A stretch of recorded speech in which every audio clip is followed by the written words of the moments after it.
Welcome everyone to Day 20, where bad rolls make great role playing, and welcome back to the third and definitely not final session of From Dusk Till Dawn. As you may know, Jack is not here tonight, and I've explained that in the last video last Tuesday in the main bank campaign. But let's move on, and before we even get started with this adventure tonight, let's go around the invisible table and introduce you all to our lovely characters and their demonic players, starting with Ben. I'm Ben. I'm playing Eileen The Crow, a shady wood elf who is a rogue and has an unhealthy fascination with poison. Vic. Hiya, I'm Vic, and I am playing JeffJeff, the insane kobold rogue wizard with a fascination for the dead. Ken. I will be playing Torgga again. Her back is aching from doing all the work, but she is like Gar'rek and probably the VIP of this group. So, Meg. but she likes everyone, even though she's hard to like herself. Meg. Hi, I'm Meg. I play Lena Keres. She is a cleric fighter, who also has a strange fascination with the dead and gets everyone's name wrong as a personality trait. And our new player for tonight, AJ. Hi, my name's AJ. I will be playing Horace P'tunahay, the happy-go-lucky bard. Everyone is ready. The players are ready. I am definitely ready. Let's go on to tonight's adventure. The Sagas of Kaldraa, From Dusk Till Dawn, Part 3.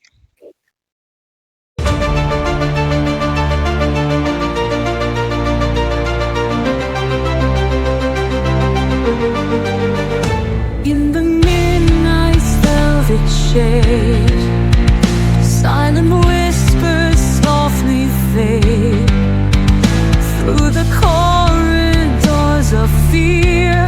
A phantom's call draws ever near. Beneath the mask, a longing cries in shadows where the darkness lies. A haunting melody entwined in love's erased we're intertwined. Echoes of a past unclaimed.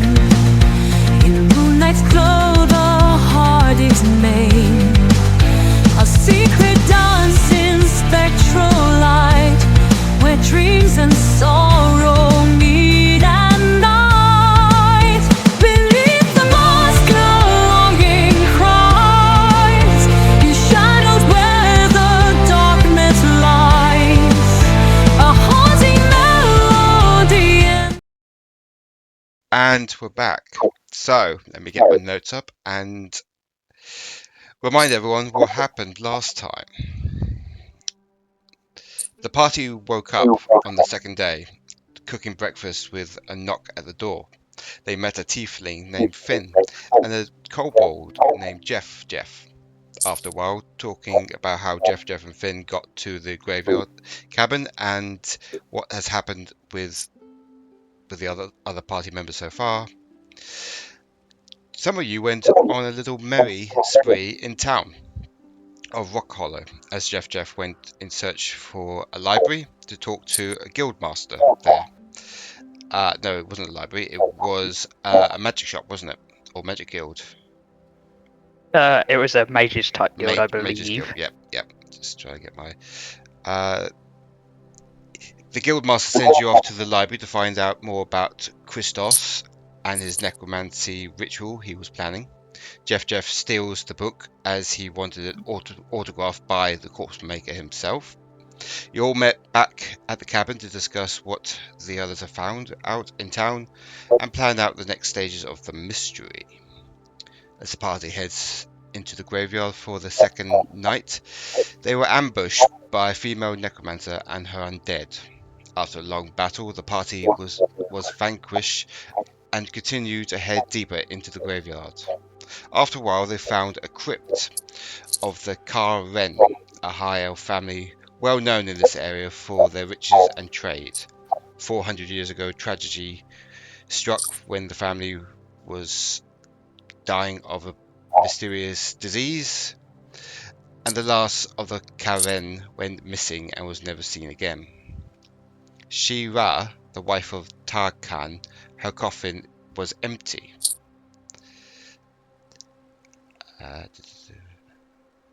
So I'm just trying to read. You all decided to head back to the cabin as the sun was beginning to rise. As soon as you got back, you saw a skeleton on the table with a note in the ribs. If you continue to hunt me, you must know the reason why I'm doing this. Signed, Christus. After much discussion, Luna decides to cast Speak with Dead to get answers. And this is where we could start or begin tonight's session. So, Luna, do you remember what the questions you were going to ask?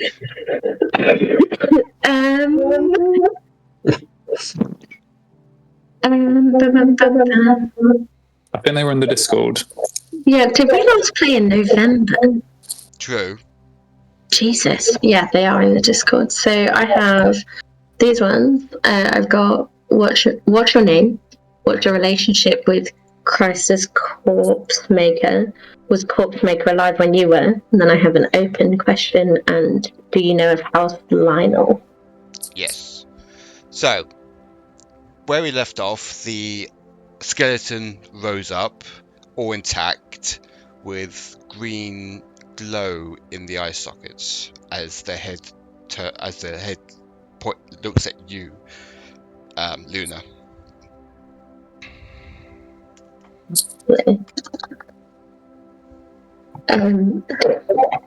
I guess Luna will start with like a wave, and then ask them, "Hi, I'm Luna. What's your name?"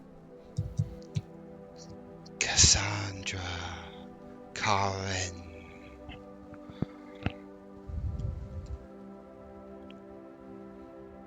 Okay. What was your relationship with Christ's corpse maker? He was my lover until I was murdered. Oh. Well, I'm very sorry about that. That also wipes out my next question. You know who murdered you? Lionel.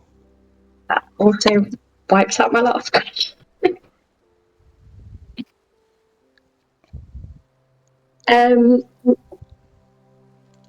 Just gonna look around to the rest of the party and be like, any questions here, team? Maybe you could ask why Lionel killed her? Oh, that's a good one. You know why Lionel killed you? I don't. Okay.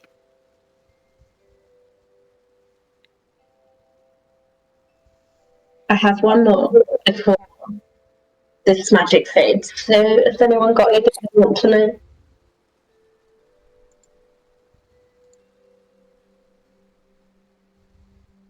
Does anyone remember who Lionel was? I've forgotten. Above table, Lionel is the house name of the lords of this land.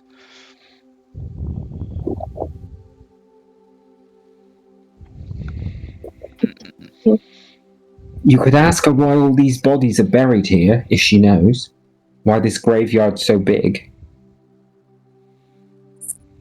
Yeah, I can.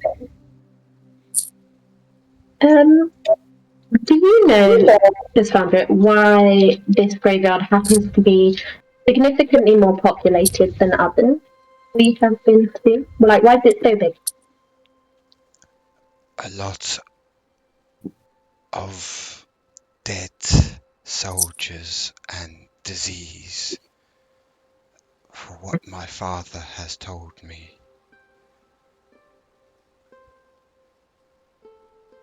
And as soon as as the skeleton says it, the skeleton just falls, like comes apart and just falls on the table and on the floor. Well, at least you didn't answer the last one with the graveyard's so big. It's because it's full of dead people.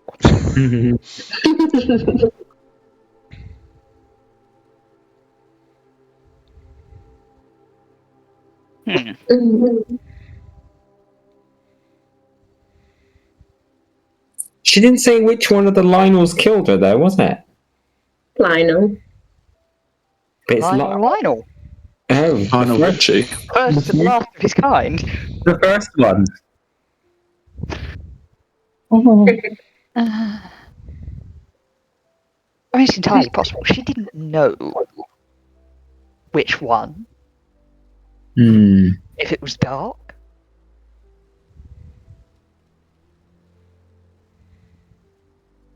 But they did say she was. Did they say she was a high elf or?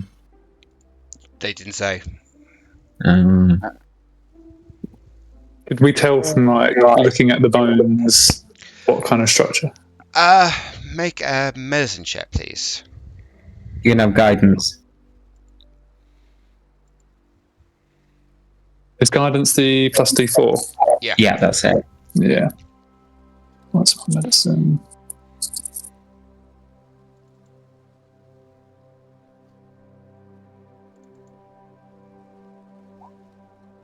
Right, it's not got through. What's that?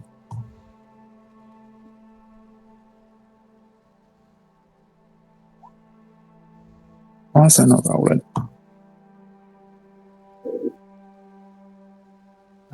You need to put /R and then write 1d20. R? Yep. Oh, right, yeah. Sorry, it's been a while. That's all right.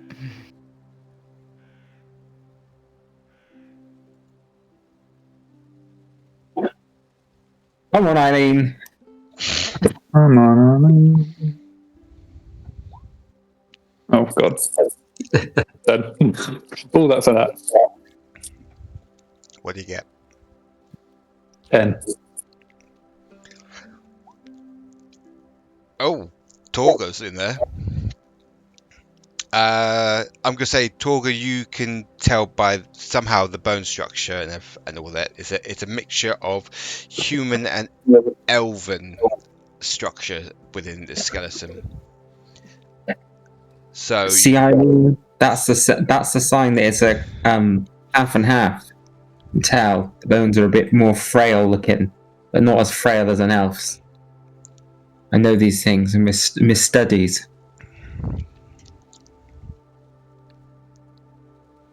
So is it a half elf then? yes, she's a half elf. Now the question is, which one was which, her mum or her dad?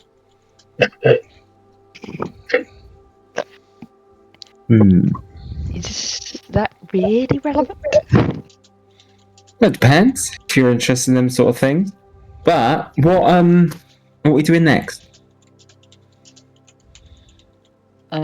Just above the table, quick question. The Lionel family, are they human?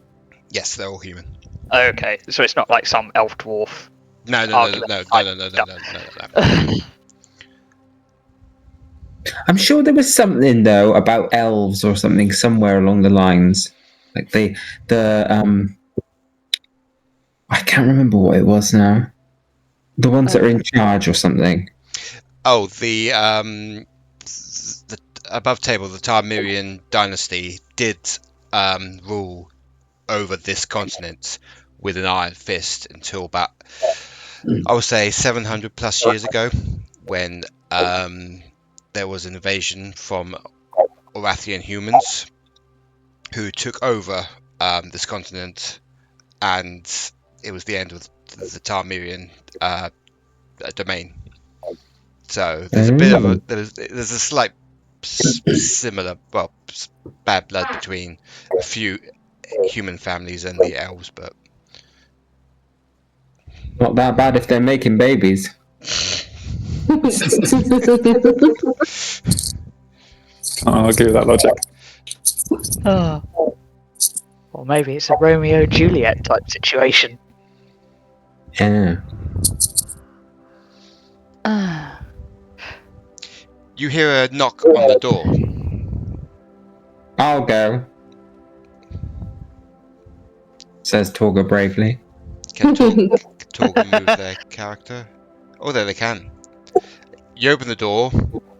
AJ. Oh no, I don't. Torgga wouldn't open the door. Oh, okay. She'd firstly say, "Hello, who is it?" AJ. Okay. So you hear a voice from the other side saying, "'Tis Horace P'tunahay. Mayhap you have heard of me." No. What do you need? Well, you're obviously not from round here, but then again, I suppose neither am I. I saw an advert, some sort of advert for a job. It sounded quite interesting, so I thought I'd come along and see if it was still available. You're a bit late. We started 3 days ago. Oh, well, I mean, we can't all just come at the drop of the hat. Some of us have audiences to perform for. We have a loving public. Well, why don't you go why didn't find you some turn up? more? Find some more loving public, because we're busy. But perhaps because you haven't heard of me, then you don't understand how good I am. And he sits down and starts to play quite the air on a lute outside the front door. What's he called again? Horace P'tunahay. Torgga will turn to the rest of them. Have you ever heard of some singer called Horace P'tunahay? Not expecting answers from 2 of the group. But Eileen doesn't listen to music. Can I roll something to course see you if I've can. heard of them? I don't know what though.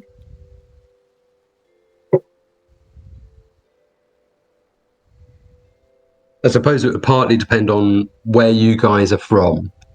Because Horace is from the western side.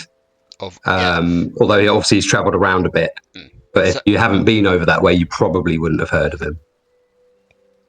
I don't know. Make a history check, Luna. Oh, Oh, 19. 19. You have heard of this travelling bard, as he's travelled around most of Kaldraa itself, and you're quite surprised that he's here in this cabin or outside the cabin. Huh. so you've heard of him then? Occasionally, travelling around. Quite popular. What do you think? Should we let him in? Well, if you let him in and it goes well, he could sing about you. You could be famous. Equally, could be the killer. You hear a voice from outside the door saying, "Well, if I was the killer, I'd be pretty silly to announce myself, wouldn't I?" Fa-la-la-la-la. Well, that's what the killer would say. But whatever. We let those 2 other vagrants in, so you might as well do it. Come on, the door's open. Okay, let me drop myself onto the mappage.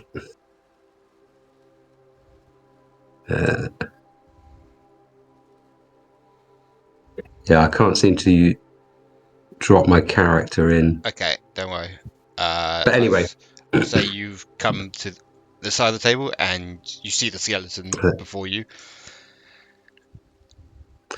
Well, this looks like a story in the offing. What's been going on here? Oh, and aren't you a delightfully diverse group?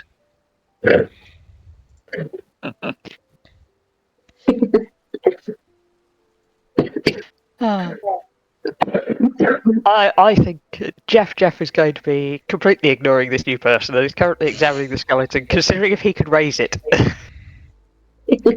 Okay, do you want to raise the skeleton again? Not right now. Okay. Based on previous experience, any skeleton raised is going to get splatted the moment it does. Torgga's come to have a real close look at this new person. What does she say? She sees a halfling. He's got sort of swept back brown hair. He's got a twinkle in his green eyes. He seems quite friendly. He doesn't seem threatening in the slightest. As well as his loot that he's got slung across his back, he's also got like a little set of pan pipes hanging around his neck. He's also got a rapier and a sort of bandolier of 6 daggers across his chest as well. He seems pretty well dressed for a bard. So he's obviously been doing all right for himself. He's not dressed like a king or anything, but he seems, comfortable. Yeah. And what's in this sack of loot then? No, it's a lute, as in like the musical instrument. Oh. So what do you do then? I forgot your name already. It's Horace. Horace. That's quite all right. Why would you remember Torgga? So it's I generally walk around. I pick up stories. I take those stories to other places and share them. I learn tunes that might possibly be lost to history. Isn't history fascinating? Anyway, so I'm an entertainer. That's what I do. But also I like to think I'm more sort of curator of knowledge. Well, JeffJeff would rather if you kept his name out of your stories. JeffJeff, you say? And he pulls out a little pad and writes it down. As you do that, give me an intelligence save. You are going to get my grade. Well, that's a little bit unfair, but sure. Let's go save. So, well. Oh, you lucky what's it? Let me just see. I do have a -1, so that's 19. Yeah, I said nat 20 though. But so was that was that obvious? Was there some verbal and somatic components to that? there was a verbal component to it. JeffJeff just threw Mind Sliver at you. Okay. The save is a 20, but you got a nat 20, so don't worry about it. So basically, Horace kind of raises an eyebrow and says, "Well, there's no need for that." And there's no need for writing my name down in your book after I asked you not to. Very good. I'll read it out now. I'll pretend nothing happened. I can always use a pseudonym. And he scribbles it out. If you want to refer to him in your book, you could just put him down as the corpse fiddler. Oh my god. That's brilliant, he says, and writes that down. So you said all these things that you do, but in what way are you going to help us with this job? Oh, well, I'm pretty handy with a sword. I know about history, especially local history. I've travelled around a bit. I know how to fight lots of different creatures. Anyway, it's just a caretaking job, isn't it? Well, that's what we thought as well. Becomes slightly more complicated than that. These things often do. Turns out that the dead like to walk around at night. And without asking my permission first. Very rude.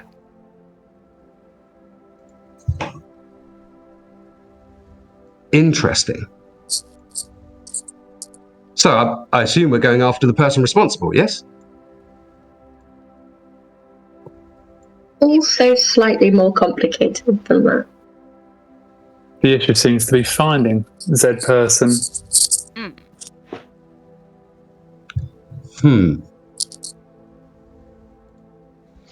Any leads?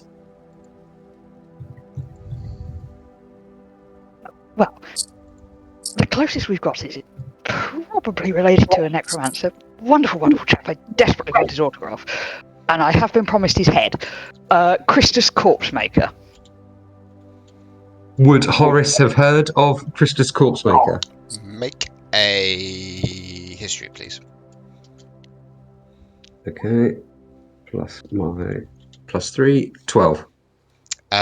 You in your journeys, you have heard the stories from local taverns, other mages around. I would say the west coast of Orath, but you haven't really.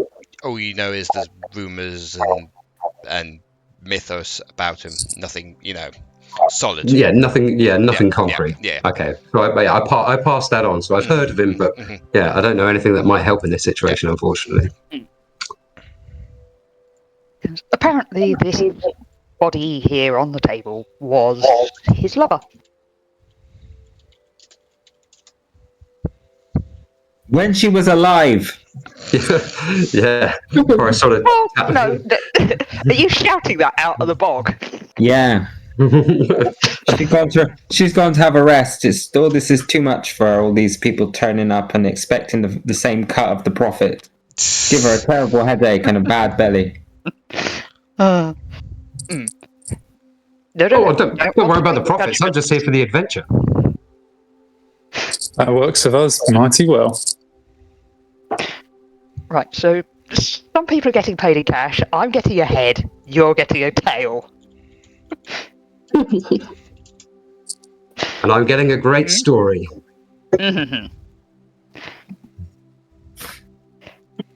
You hear a flush from the bathroom. Yes. Let's not assume. There's no guarantee that he didn't continue to love her after he died. Sorry, she died. I mean, you would have thought he would have loved her more if he was so blasé just to strew a corpse across our coffee table.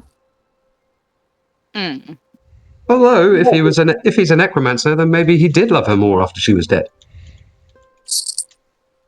We'll leave that one for the corpse fiddler. Horace, when you write down the story and tell this tale, make sure to include the house contained many huge pieces of furniture. It's a very important detail in the story. If you have a look around, quite the aspect. You look at some of them. Huge, giant furniture. Of course, to me, lots of furniture looks quite big. Yes.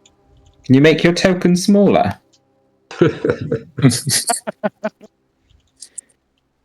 No, because I still take up 5 feet. Oh.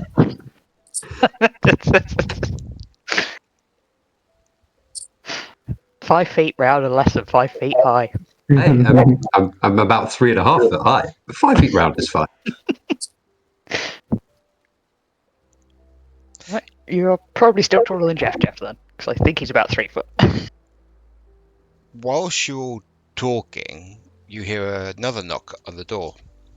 Oh no. Well, it's quite busy here today. Maybe it's somebody else responding to the advert. Hello? Is anyone home? Oh, who's this now? What would you do if we said no? But I can hear voices. That might be Oh, madness. good. It's just me, the postman. Oh no. Are you going So to stick a note through the door saying you did knock but nobody answered? Well, I can't do that. I need to give this letter to you. Torgga, you seem to be the doorman. Take Yeah. the letter. I'll open the door just a crack so that you can pass the letter through. Here you go. And he slowly gives you a letter. Take it off him and then close the door. Thank you.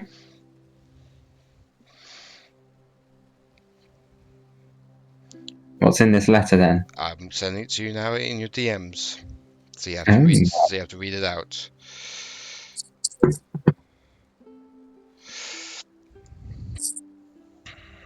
Oh, let's see.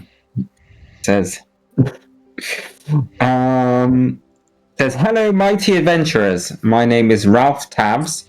I'm the nephew of Robin, who was taking over from you. I'm going to be 4 days late as my ship from how's it pronounced? Dovlonia? Yeah, Dovlonia. Is delayed. I'll be there very soon with extra crowns for you. Ralph Tavs. Oh. The plot thickens, gang. We're here for even longer now. Yeah. This job is just getting more and more worrisome. Didn't Robin say he was going on a cruise or something? Yeah. Yeah, over 70 swingers.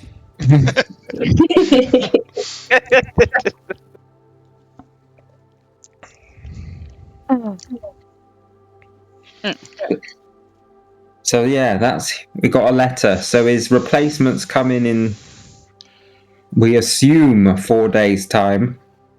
Watch this space. So that means we've got 6 more days to babysit this place. Well, speaking for myself, I'm not particularly upset by that. Do you think I could get an extra head? You also notice that I forgot his name now. Head down. Hang on.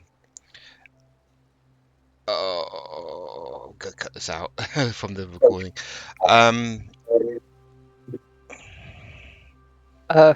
Is it? Are you trying to think of Fury? Fury, that's the one. Or Fury Eye. You do notice that Fury Eye has left.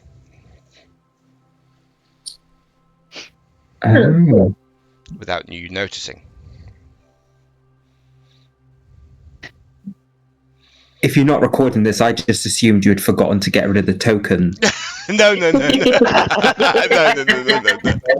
No. And this one, he just took a vow of silence, or will he be back? Who? One I'm stood next to, or Torgga's token is next to. Oh, they'll be back next time. It's just they've had family problems. So just being a bit quiet today then. Yeah, and they'll be going to bed soon because they're not feeling very well. So Yeah. So, adventurers, what is your next plan of attack? But what leads do we have? Well, we've explored one of the crypts. Or 2. I don't know if you did one before JeffJeff and Finn arrived. We've done the Monasteum on the eastern side. And I believe our last venture was over to the east where we found the corpse maker's... Was it his sister? Yeah. So, Didn't we go looking for them, and the crypt and their coffin was empty, and then we came back and the bones were here? Yes.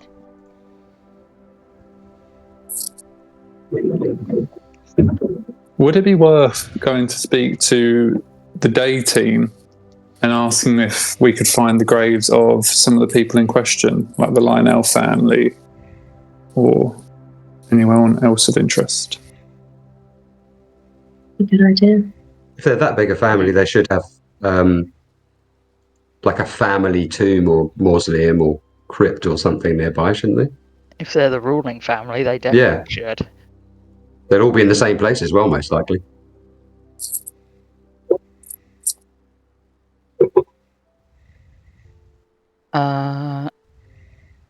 So again, above table, how long do we have before our night shift starts again? It is mid-morning now, after everything. Yep. You haven't had breakfast yet, because there's a skeleton on the table. Naturally. And, yeah, it's been a busy morning, with the postman, Horace coming in. Okay. And I think I was going to say definitely want to have a long rest before we start the night shift again. How's everybody looking? Does it look like you've been through a scrape? I could do with some spell slots back. I just need to do my trance. Yeah. Do with a moment to trump, to be fair. I think Eileen's going to just get up and do a Mr. Bean table clear. Just grab each corner of the tablecloth with the skeleton over the back into the kitchen bin and start making breakfast. But you're not going to put the body back, or you're not going to... No, it's just going to be in the bin, and then the corpse fiddler can take it out whenever he wants. No. Maybe a cremation. You're not going to throw them in the bin. If you're going to do that, I will animate the corpse and have it make breakfast for us. That's so unsanitary, even by Eileen standards.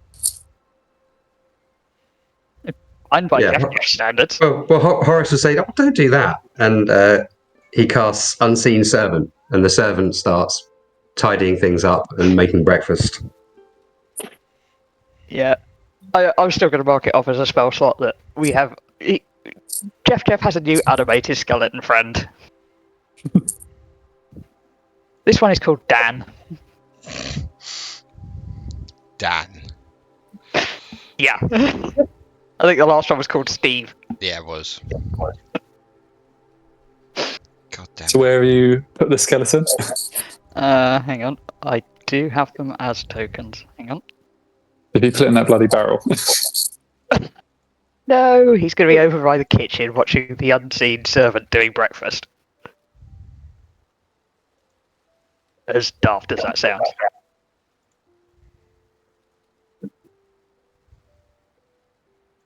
Eileen's going to go do her hour trance then, in the meantime.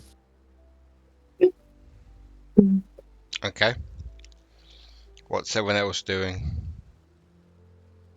Luna's been chilling for quite a while, so I think she's just going to continue to trance and rest. Okay.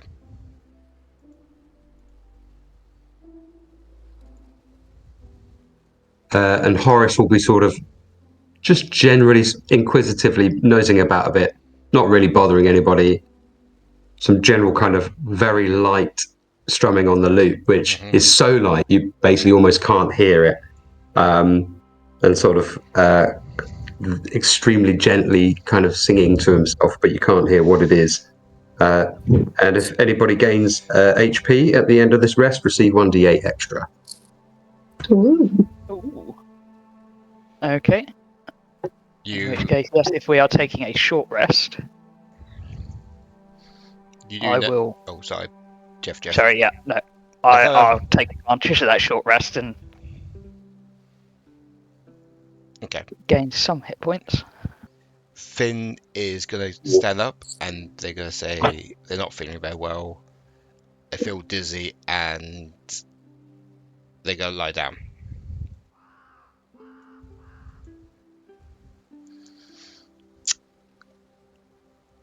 Time passes, and you've all had something to eat and have had short or long rest, and is now mid-afternoon. What do you guys want to do? Should we go annoy the day team? Yeah, why not? The day team love us. Do they all hang around together, or are they all separated all around the place? Most of them separate. They do sometimes work as a team to either dig a fresh grave for a new, coffin to be buried. But some of them just maintain the grounds. Yeah.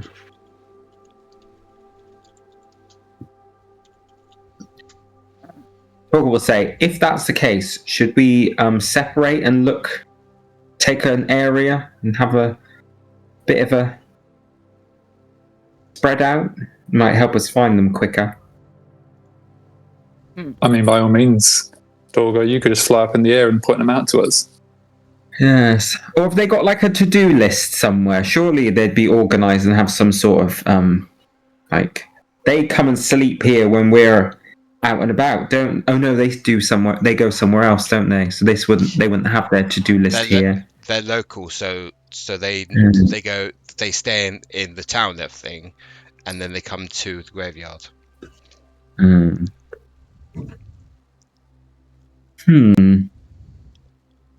But do they have an office or something like that, or how do they know what they're meant to do? Well, there's a little Everyone make a perception to see if you've noticed this or not. Apart from Horace. Oh, apart from me. All right.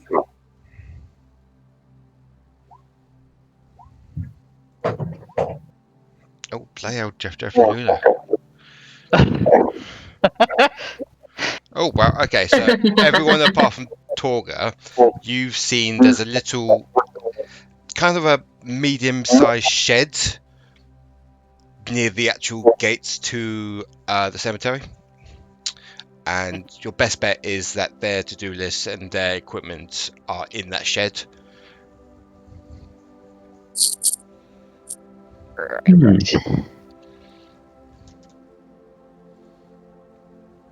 Well, Eileen will make her way over and start rummaging around the shed to see what she can find. Okay. So, Yep. Eileen, you go down Right, the path to the main gate, and you notice that the shed is locked. Is it a sophisticated lock, or is it something I can kind of jimmy with a knife? I think you can jimmy with a knife. It's not it's not overly complicated lock. It's just like a padlock on the actual door. Okay, I'm going to get my knife out and do what I can then. Okay. In the meantime, once he's gone outside, we're overhearing the suggestions of others, has flown up high enough that she can get a real good, like, bird's eye view of the place. Mm-hmm. Can she see, if she does like a 360, can she see any of them, kind of, any, like, movement of a person kind of messing around somewhere within sight? Yeah, you see a couple of, I say about 100, 150 meters away. There's a couple digging a hole near the middle of the graveyard.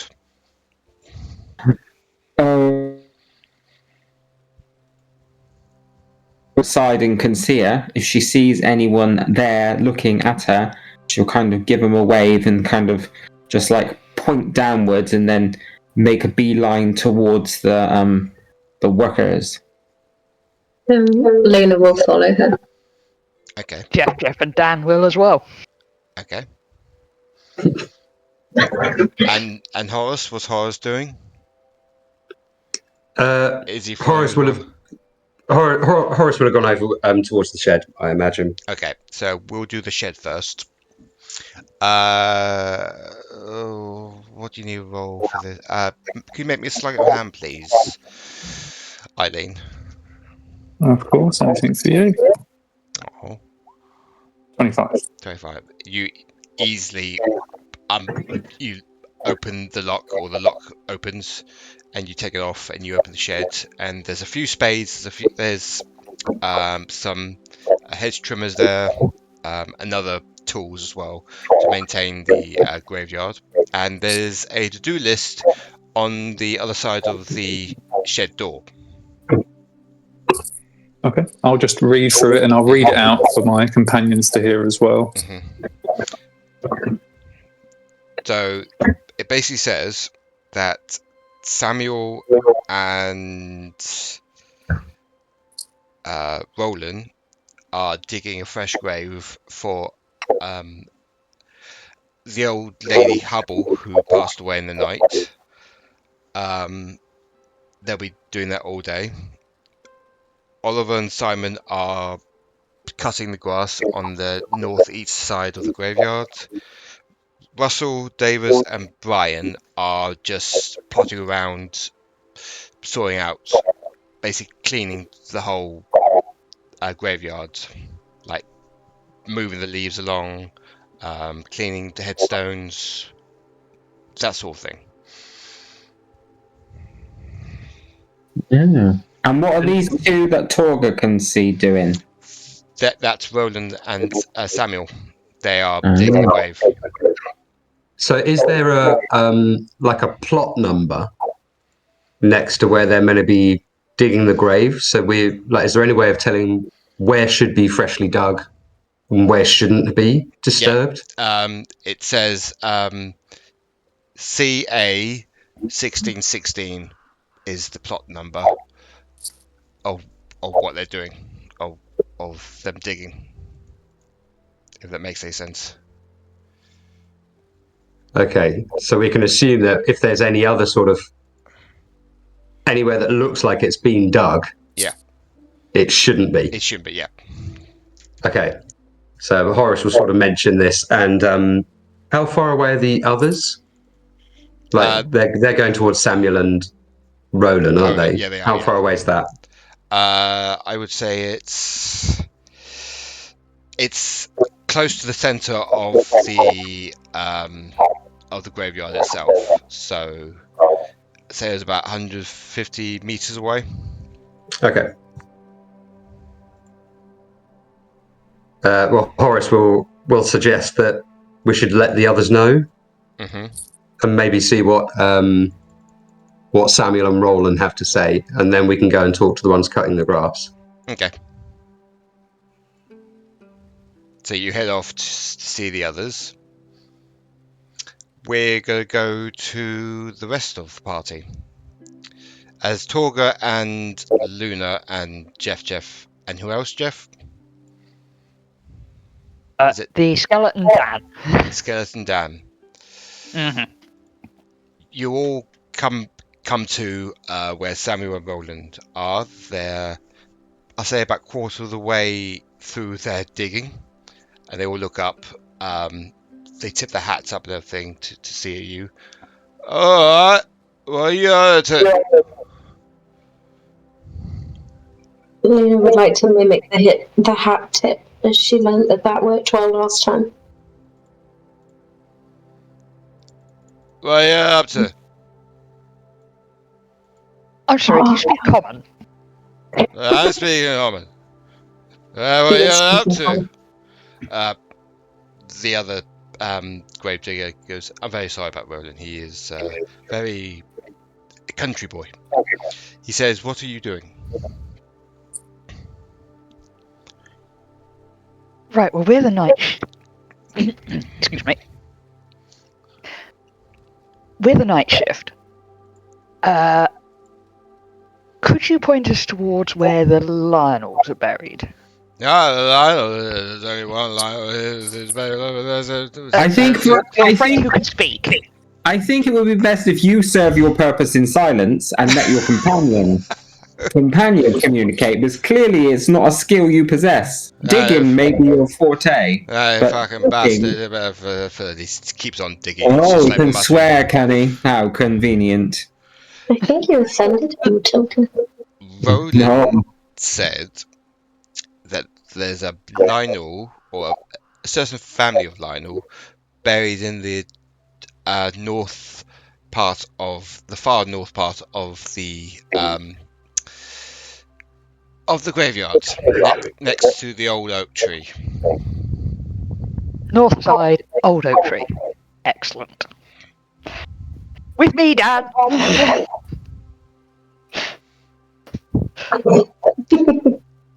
I take it you all going, leaving us, so we can finish the grave, yes? Oh, JeffJeff and Dad are off. Okay. Is Torgga and Luna following? Yeah. Okay. Luna will follow with a hat tip. Okay. Samuel will do the same. They continue to dig, and you all rush off to where the Lionel crypt is. Along the way, you're caught up, or shall I say, Horace and Eileen have caught up with you.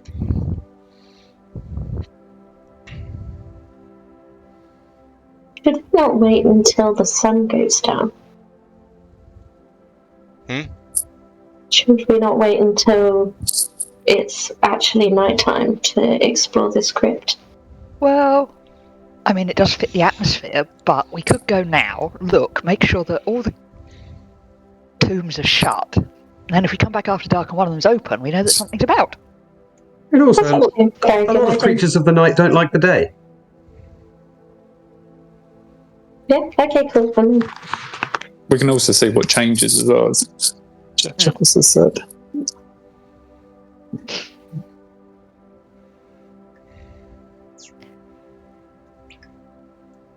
Yeah, and Horace will pass on the fact that that particular plot number was the only one that should be disturbed. So if we see any other graves disturbed,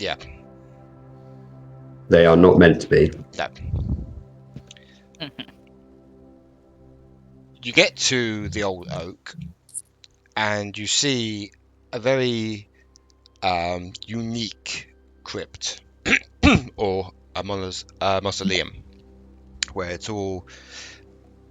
not like the outline is not made of gold, but it's kind of like brassy gold, like around the hinges of the door, and it's a very posh looking mausoleum with the name Lionel written above with us inside a scroll.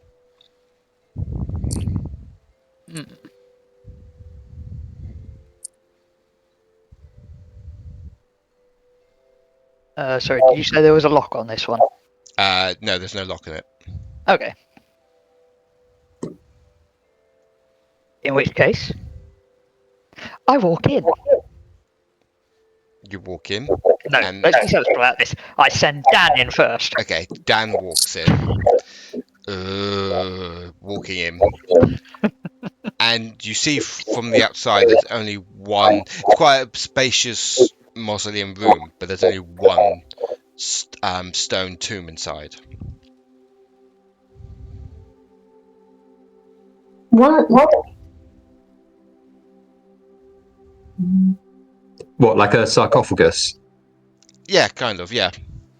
Are there any stairs leading away, or...? Nope, just one tomb. Is it dusty in there? It's very dusty in there. Are there any signs of footprints or disturbance of dust? Make a perception. Plus my 9. Unnatural 20. Natural 20. You do see one set of footprints and some hands on the top of the crypt of the actual tomb. Okay. Horace points these out, saying these must be quite recent. Ooh. Are they? What sort of shape are they? They're like people hands, or? Yeah, people hands, and they're quite small for people hands, but you can tell they are people hands or human hands. They're kind of small. Small as in female, or small as in children? Like how small? Are we talking small as in dainty, or small as in worryingly childlike? Dainty, but you can tell they're male. Okay. Torgga turns and looks at Horace. Small hands, male, interfering with the stones. Dainty. Yeah. Dainty, and he holds up his pudgy halfling hands. Before we start accusing everybody else, surely there should be more than one tomb in here. This is quite a large, famous family, or a significant family. Well, maybe they didn't all die at once. They might have just put them in when they died, and they were a bit rotten, and then they smashed the bones into a dust. Maybe they want adding them in like an ossuary. Yeah, like that. And there's definitely no like doors or anything around to show like maybe hidden compartments. Nope, it's just a plain. There's glass windows inside. Apart from that, it's just this large tomb, this large sarcophagus made of stone. Should I have a look inside? Yeah, I think we have to. Have a look, Torgga. Pop it open. Teamwork, gang. It might be a heavy lid. We can all work together. I'll help you. Each take a corner. You do that. JeffJeff is going to step back behind Dan and cast Detect Magic. What, on the the tomb itself? It's detect magic's on me, but I can then sense magic within 30 feet. Okay. There's no magic. Oh, good. It's not going to go bang. Yeah, but that spell's got limitations. Torgga would say that can't reach through certain distances or certain materials. So if the walls of this coffin are thick enough, it won't work. No, but I might get enough of a warning to duck. Fair enough. Is there anything on the coffin? Like, are there any drawings or writing or anything like that? Like in most medieval churches, there's a sort of stone body of someone, isn't there? Yeah, like an effigy on the top. Yeah. There's two, one male, one female. And does the female look half elvish? Not that Horace was there at the time. No, although she's got those medieval maid hats on, or I can't. That sort of wimply thing. Yeah. Okay. You could tell that she's human. Okay. Does the man look elvish? No. Oh. Ooh. Right. Torgga will take the north east corner of the. I assume it's like a rectangle. Yeah. Eileen just procures a crowbar from behind the hood out of nowhere, and we'll take the other side. You're full of surprises, Eileen. It's not my first time. Can you make me a strength saving throw, please, Eileen? Oh, that's Do you want not Torgga what I to do wanted. it as well? Yep, both of you do it.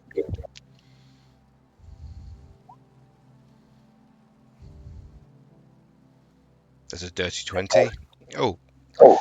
So, with your combined strength, you manage to move the lid off this sarcophagus and manage to gently place it on the side of it. You see, they're not fully skeleton, but you can, but there are still some fleshy bits on these individuals. Like, I would say they've been dead for about 50 years. It must stink. Yeah, there's a whole smell coming from them. Torgga will say, Jeff, come have a look at this. The lid's off now. If there's anything magic, you'll be able to maybe see it. Or is it like, is your want detect magic? I think it lasts 10 minutes. It lasts for 10 minutes. Yeah. And as soon as you lifted the lid off, if there was anything in there to detect, it would have gone off. Okay. And there's nothing. Although, you do see the human holding some sort of notebook diary in his sort of skeleton hand. I guess it detect evil and good. It's neutral. That's alright then, I won't have to cast it. Lovely. Oh, neutral. And these bodies, are they entwined? Are they just like laid there like next to each other? They're laid next to each other, with their hands on their sort of torsos. Like vampire style or something else? Yeah, sort of crossed over their chest. Yeah, crossed over their chest, yeah. Right. Oh. See any pointy teeth in their gully mouths? Nope, no pointy teeth. Any jewellery, anything look fancy on their bodies? Like rings, necklaces, tiaras? Make a investigation check. Am I digging amongst the foul, rotten remains to see if there's anything worth looking for? Let's have a look. Investigation is not her strong point, so before she does this and filthies her hands, she'll give herself a bit of guidance she was desperately going to need. For a mighty 6, what can she find? You can't. She gives it a real good rummage, mind. She gets her little but you thing can't, out and start rooting around amongst the bones, like flipping the hands over. Like if there's anything jewelry-wise, she's gonna ransack these bodies to get it. Unfortunately, there's nothing. Hobos, nothing. She's buried with no jewels. How tragic. Poor them. And she says a quiet prayer for their dead selves, cursing them for not having anything of value in their coffin. Their fancy. They were buried inside. Of course, it's already been opened, so whatever was in there may have been taken already. Oh, that's true. Does it look like they've been interfered with before Torgga led her away? Yes, they have. Oh no! How so? What can we see? Can Horace pick the book up and just start leafing through it? Of course you can. Basically looking for the latest entries, I would guess. Now, was this book covered in the gore from the bodies? It might be a bit wet. It's not. It's leather bound, but it's not that wet. There's some stains on the that's been seeped into the paper, but one of those books. Careful what you see, Horace. There's some scandalous images in there. We can only hope, he says. And starts looking through. So, are you looking for the last recorded page, or are you just looking? Well, I think he'd probably sort of start scanning near the front just to kind of get the general feel of what things get included, and then go to the last entry to see if there's any kind of difference in style, handwriting, urgency, that sort of thing. In the first few pages, it's the same handwriting, and it just seems sort of like it's a diary of this individual. You find out that his name is I had his name up. Tyler Lionel, and he was the youngest son of Christopher Lionel, who was the lord of this land 70 plus years ago. He moved to Rock Hollow and found his wife, and he had a mansion on the outskirts of the town. Does it say the address or like a mansion name or anything? Oh no, you god damn it. I'm gonna say Lionel Manor. No, it's I mean, it's possible there'll be another entry in there that says, "Oh, the jeweler's across the road," or there might be someone. Don't worry about it for now. He'll probably keep having a look. Yeah. So. At the moment, he just says that it's just named as the mansion. He has been married, has no children, but he's heard whispers from his cousins that they're planning on murdering an half-elf woman, and he wants to stop them. And then the last entry says that he was too late. The female was dead when she found him, or when he found her.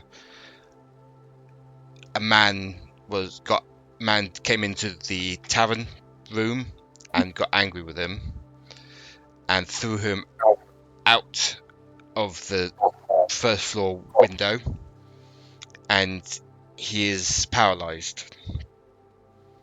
But he doesn't give any names of the cousins or the man who threw him out or anything like that.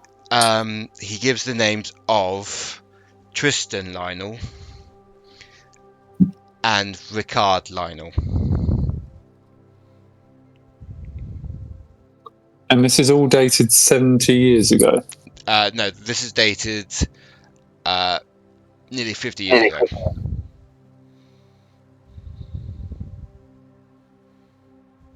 Which lines up to when Christus was banished by Robin.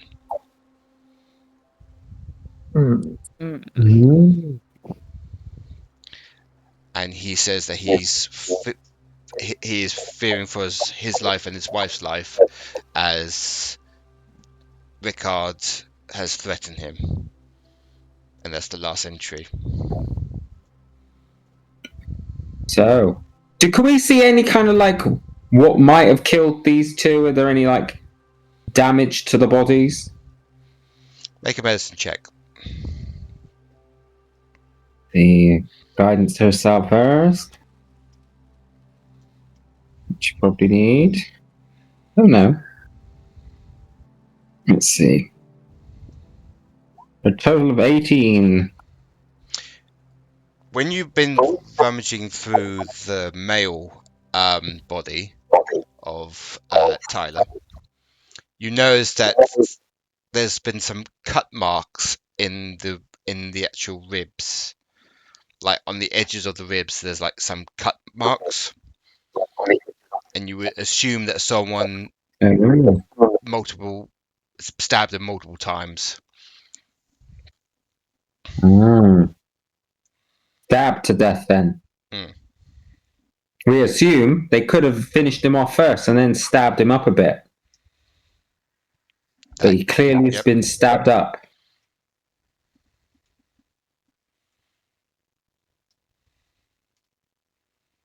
Now, these stab wounds, are they? Can you see any like? Is there any kind of like? Does it look like there's any serration or anything like that to them, or is it just like clean?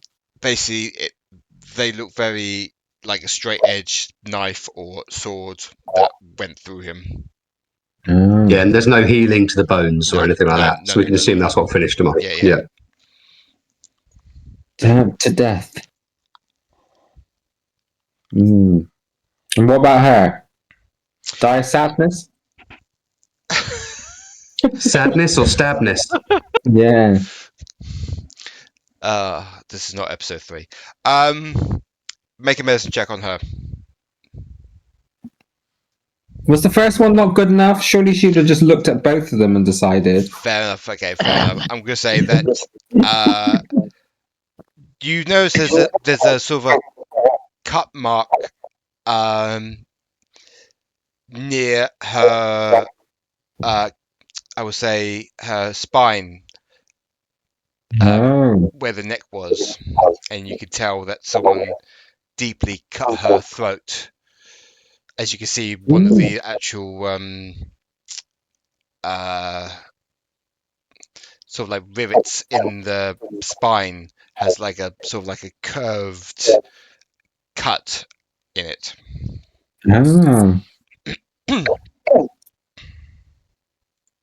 Poor her. Definitely both killed. Wow. And this was 70 years ago or 50 years ago? Nearly 50 years ago. And so we can assume that Tyler and his wife were relatively young when this happened, like maybe in their 20s or whatever. Yeah, about that, yeah. So the cousins would be around 70 now, if they're still alive. Yeah, they would be, yeah. The Lionels will still be known in town. Do we think that these cousins might have been buried somewhere around this tomb if they are dead? Or do we want to check in town? You can check in to see if they still live there. Yeah, you can check in town. Why do we look for the one who's paralyzed? Unless they've had healing, they might be in a wheelchair or something. Well, no, that was this one guy. Who's paralysed is the one in the tomb. Yeah, that's this guy. He was paralysed by being thrown out the window, and then they killed him by stabbing him. Oh, they made it worse. They're terrible. Yeah, I'm getting the feeling that these guys aren't nice. No. Can we see any signs of the broken spine? Yeah, you see the lower part of the spine of near the pelvis, kind of crooked, as it's proper broken. No loving for them then. For him. If have- I had been there at the time, I would have healed that. But no, clearly they didn't have any clerics around. Woe is them. A real tragedy. I don't know if he's being sarcastic or. It's very blunt. I think it's the ego. I would have fixed this.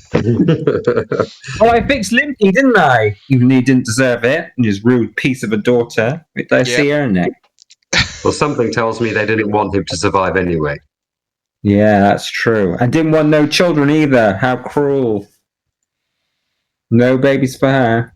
Well, she died young, so they would have been orphans. And they probably would have killed them kids as well. They don't sound like nice people. I think we best go and finish them off. And not in a good way.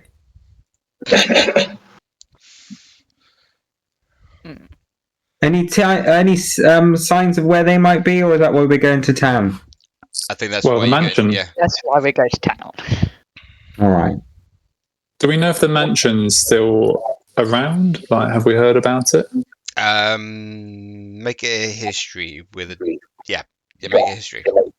Everyone make it a history. That's my 3. I think. 22. Ooh. Luna, what the hell?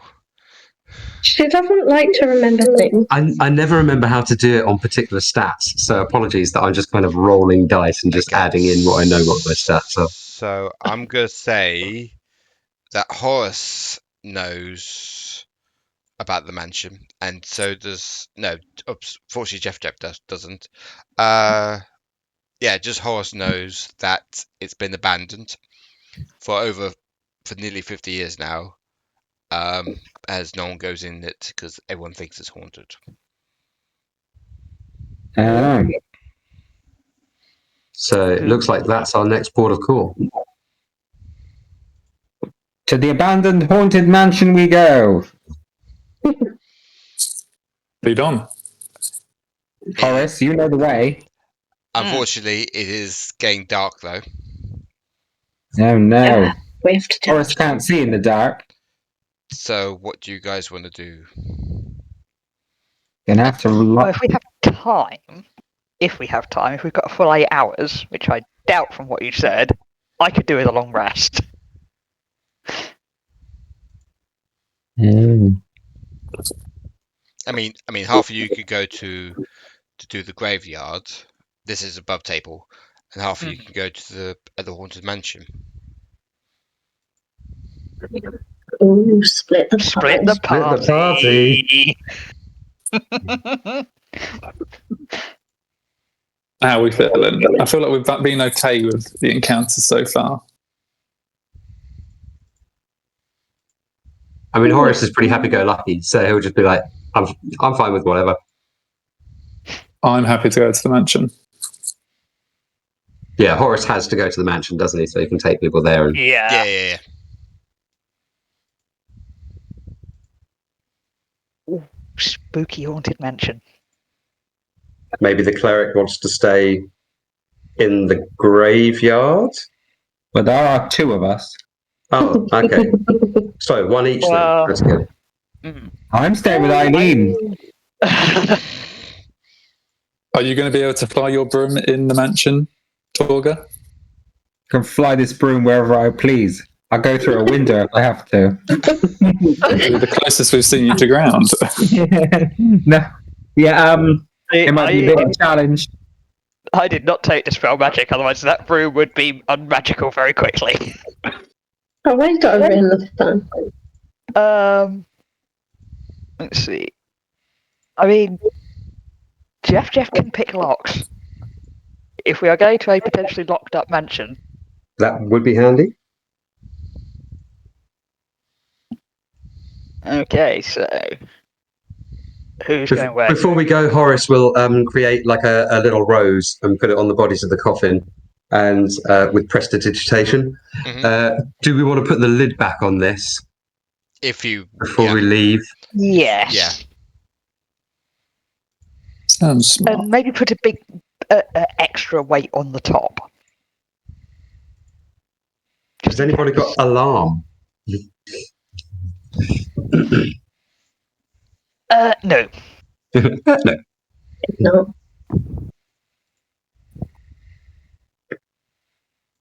Well, anyway, we should definitely put the lid back on. Mm-hmm. Okay, I'll help put the lid on with whoever's. I mean, I can try. Yeah, I mean, I can try and help. You Horace haven't been isn't the my strength strongest, modifier. yeah, or indeed the haven't been tallest, mine. but Could you even lift it that high? The two of you? probably not. There's a strong chance that you lose 2 party members. Yeah. TPK. Sarcophagus lid. Uh, How ignoble. So just so I know, what's Luna doing? Well, if Torgga's going to the mansion, Luna would probably stay and do the shift at the graveyard. Okay, so Oh no, I'm staying at the graveyard. you could fly above the graveyard and stay out of sight and scream for help. I don't need to do Stay out that. of range. If clearly Alzheimer's has affected JeffJeff's mind, in each of these combats, Torgga has been the VIP. Oh yeah. Torgga's so humble. I'm assuming the DM might have learned from this and not be throwing undead at you with radiant radiant vulnerability. Well, what else would there be in a graveyard? Yeah, and also Living tombstones. If it's full of gargoyle, if it's full of statuary, you could have Gargoyles. gargoyles. why did I not think of that? Okay, in that case, Luna will go wherever she is needed. Uh, But if Torgga's going with the graveyard party, it'd be good to have a cleric with us going to the mansion. Mm. And maybe the graveyard party can check up on the other person. She is. Oh yeah, she's kind of healy. She could probably help.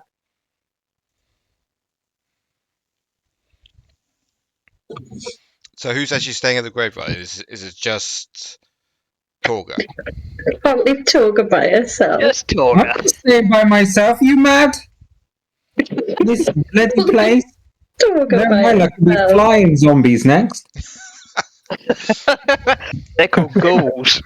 Yeah, them things. Well, not that many of us anymore. There used to be more until they took a vow of silence or left or just, I don't know. Maybe not well. That one's in the room. Probably got a migraine or something. But yeah. Hey, we're a party of 5. Leave Torgga by herself. There's no way. Well, to the mansion we go.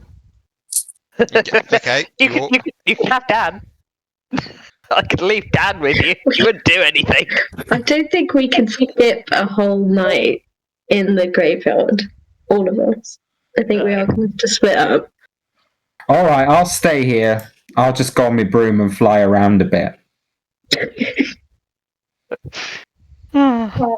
Okay. And the rest of you will go to the mansion. Mm-hmm. Okay. I don't feel good about leaving Torgga by herself.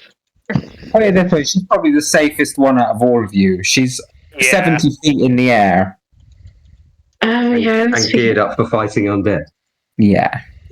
Okay, fine. Before you go, Torgga will bless you and give you, what was it? Shield of Faith. So your AC will increase by 2. Who are you giving that to? She's giving that to the only member of the party she likes, which is Luna. Thank you. And Actually, Eileen The Crow as well. She can have 2 as well. Rest of you can and take. before we take part what damage ways, they give you. Horace will give Torgga some bardic inspiration. Oh, all right. Inspiring words from an ancient poem, which he learned many moons ago. Fair enough. Because he's creeping, he can also have Shield of Faith. Oh, nice. Cheers. I mean, it's not creeping, it's just practical, but sure. No, it's fair. I'm only joking. Yes, you can have plus 2 to your AC as well.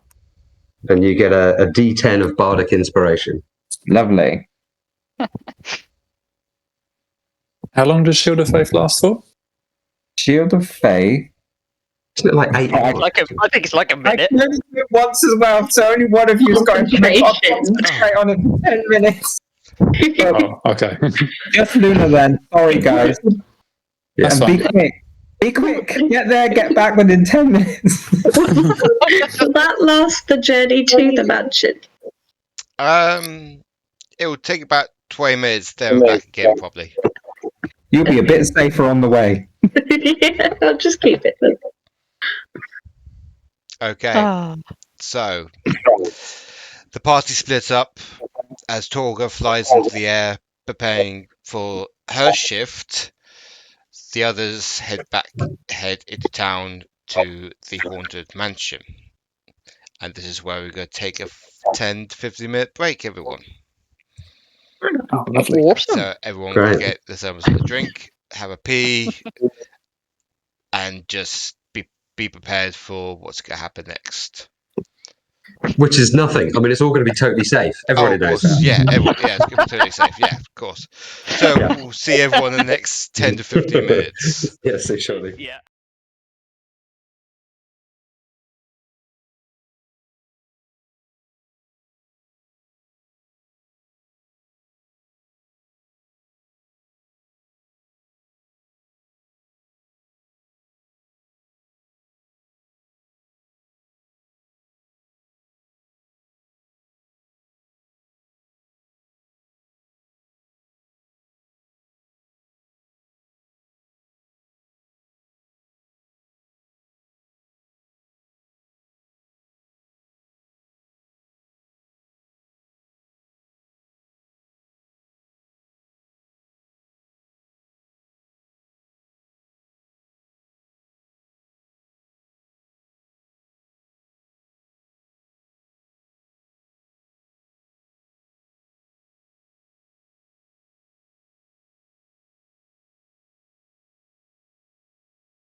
Yay.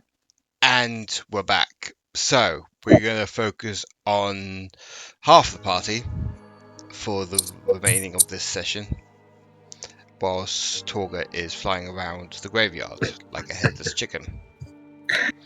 So you guys have now have got into town, and you've been given directions by Horace where the manor is. You see the manor in all its decaying form. The wood is rotten. Half of it is just half the roof has just fallen in. It just has an eerie vibe to it. The whole mansion has an eerie vibe as soon as you get closer and closer to the door.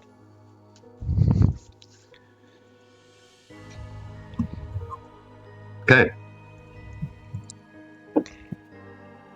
Well, I mean, if nobody's been in here for a long time, let's hope there aren't any traps or anything. Good point. It's a house. I see your point. You know, shame it's fallen down. You could do. I'm sure it's a wonderful door-upper. It's amazing what you could do with a nice fireball. Really? No, you're very lucky. JeffJeff knows that, but does not have it prepared. So what do you want to do, guys? Do you want to enter the house? Does the front door look like it's been opened recently? Or is it long not been touched? It's ajar. It's rotted on the hinges, but you touch it and it has a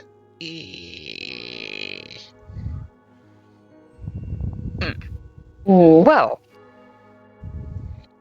we have a mobile trap detecting item. Dan, just go in there. as he goes in. He goes in a couple of, I would say about 20 feet in, and he falls through one of the floorboards. Okay. Okay, so Whoops. the floors are pretty rotten. And we now know there's a basement. Right, well, I'm Or going is to he- shuffle up to the hole and peer down to see if Dan is still in one piece. No, he's not. Oh no. Oh. He's not moving. The body parts of he's kind of splattered. It's quite a deep hole. This basement is quite far down.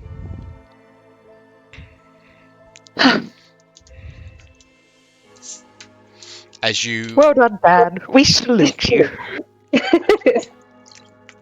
Poor as you're Dan. now in the entranceway of the house, you see the furniture's still there. There's paintings, pictures on the walls, but it's full of cobwebs. It's just a very run-down manor house. Do we want to check round the outside for an access to the cellar and sort of work our way up? Or do we just want to, so we go bottom to top or top to bottom? I mean, there's four of us. We could do a pair Split the takes the party top. again! Double split.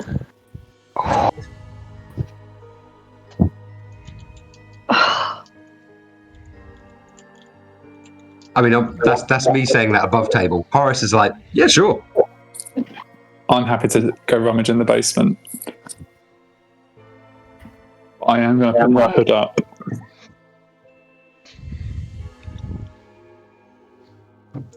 Okay, Torgga, you are needed. Your deity has requested you go to the manor house. Her holy symbol starts to glow like an invisible fire alarm, and she heads in that direction. And you see Torgga flying down to the porch of the manor house as she enters the entranceway with you guys. So What have you done now? Did you miss us, Torgga? No, not in the slightest. Shantea said you needed me, so I'm not going to ignore her. But what have you done? It is Not with a lot. great regret that I must inform you that Dan did a wonderful, marvellous job of finding the massive hole in the floor. Oh, wow. Regrettably, you're Dan did not survive the drop. down. Ooh. So what are we looking at then? It's nighttime, isn't it? Yes. And it's really dark inside. Yeah, it's really dark inside. So Horace is going to have to light a torch. Horace, wait there. I've got the light cantrip. Give me something to touch and I'll make it a magical light for you. He'll hold out his rapier. That's fine. She puts her finger on it. Bing, bing. It now sheds bright light in 20-foot radius and dim light for an additional 20 feet. Thank you very much. Really should learn that one. That will last an hour. If you could shuffle back a little bit, Horace, and JeffJeff will spread his cloak of the bat. So as long as you go far enough back that I am not in full light, Yeah. JeffJeff will fly just down into the basement and have a look around. Okay. JeffJeff goes into the basement, and all you see is a very large. It's the same size as the manor, but it's full of knickknacks and weird objects in this basement. Ooh. Anything cool down there, JeffJeff? I would like to look for interesting objects. Okay. You make a perception, please, first.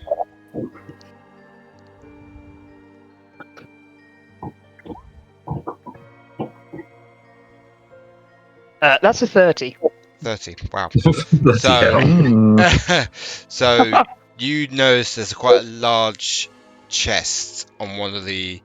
It's with all these knickknacks. There is a makeshift pathway through this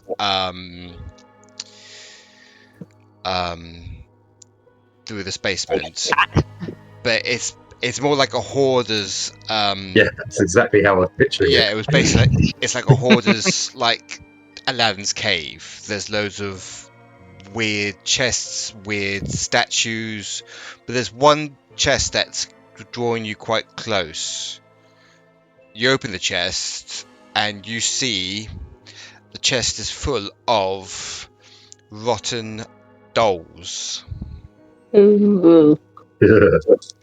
Ugh.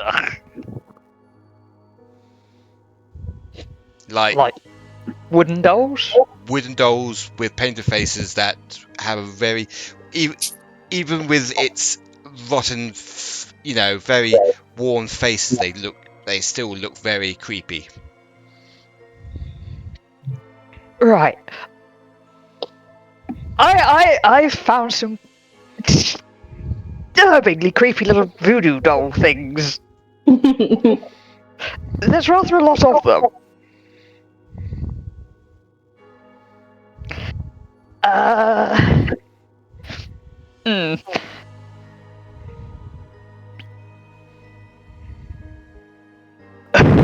And no one else can see these.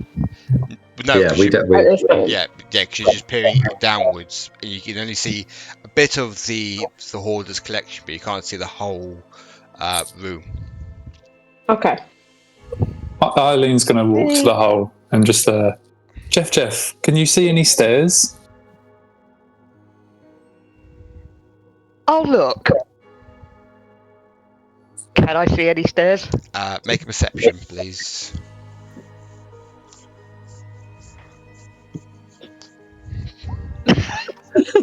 Wow. I don't want to know what you got. 31. I did Okay. better than last time. You look over to your left hand shoulder, and you see some rotten wooden stairs going upwards. Would he not have been able to just see them by turning his head? Yeah, but it's very dark. It's Okay. extremely dark and a hoarder's paradise. Yeah. There's piles of like candle stubs from 5 years ago in a box. Yeah, there's like a collection A of box marked candles. there's a collection of Kellogg's Frosty boxes in a chest. 692 to 694. Yeah. Yeah. God. Right, I'm going to go up the stairs. Come and find me where I come out. I'll keep talking. So you slowly make your way up the wooden. Very carefully make my way up the wooden stairs. And where you guys are, you hear a door creaking open, and you see this little kobold coming up the stairs.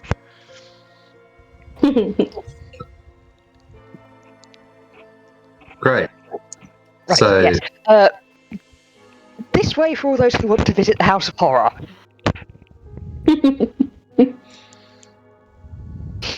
so you downstairs all into don't the horse? sound very glorious, but sure.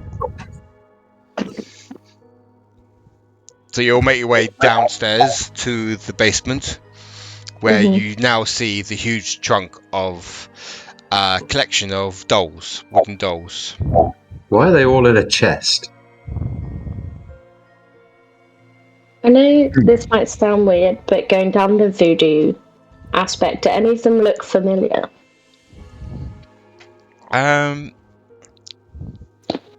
Make a religion check, please. Oh, yeah.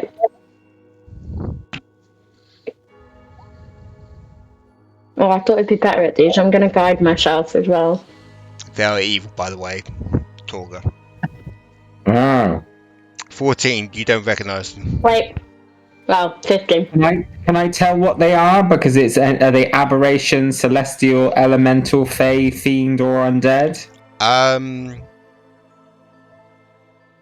They're undead. She will let everyone know that them weird-looking dolls are undead things. They were once alive? It would appear so. And Jeff. Do you think this is the rest of the Lordle family? She'll whisper to Luna, shall I do my thing? Oh, yeah, do it. Okie dokie. Can they, all them little dolls, make a wisdom save, please? Oh, Jesus Christ. 30 wisdom saves. Tell me. I'm only just going to do this once for all of them, so... Oh! Each of them to do one. There's 15 of them! Yeah, that's fine. Each one, do that 15 times, because in my eyes only one succeeded. One is safe. One failed. 2! Cheating. Right, so 1 failed, 2, 3, 4, 5, 6, 7, 8. Have I done 15 times yet? No, yet, not yet. 9, 10, 11. Yeah, I think you've done it 15 times now. Yeah, okay. Alright, okay. So 11 of them dolls are gone, turned to dust. Yeah, they're burnt up. The rest are safe. For now, I can do that twice. So, how many's left? Before you do that, if these things are undead, and if there is the potential it might be somebody's stuffed all the Lionel family souls into weird little voodoo dolls. As a phantom rogue, can JeffJeff try to listen out and see if there is anything coming from them, as in like whispers from the dead? Yeah, make... Oh, what would it be? It can't be perception. You probably don't want that with a +11 modifier on it, no. I'm just gonna say you do hear little whispers saying she's here. Right. Well, shit. I'm not sure they're the worst things in here.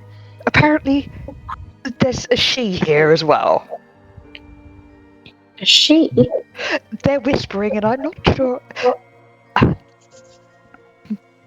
No, I like dead things, but I don't like that.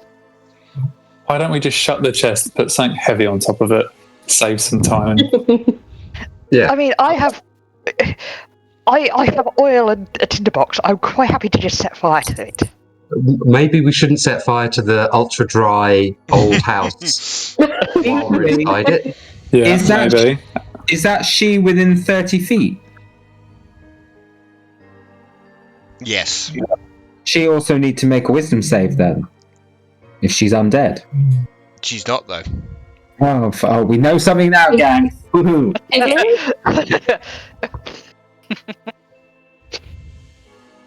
Does my did my when I did detect evil and good detect that as well?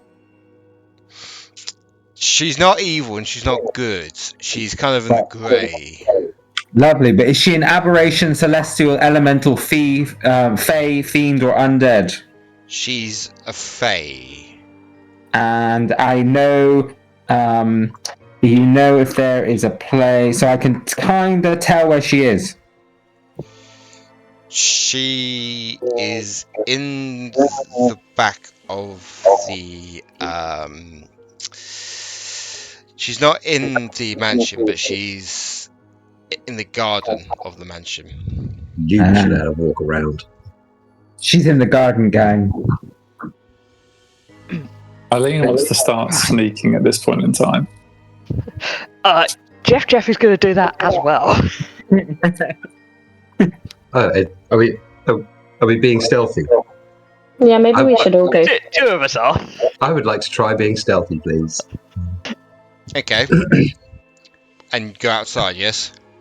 Yeah. Okay. So you're all. Can you roll me a stealth, please, everyone?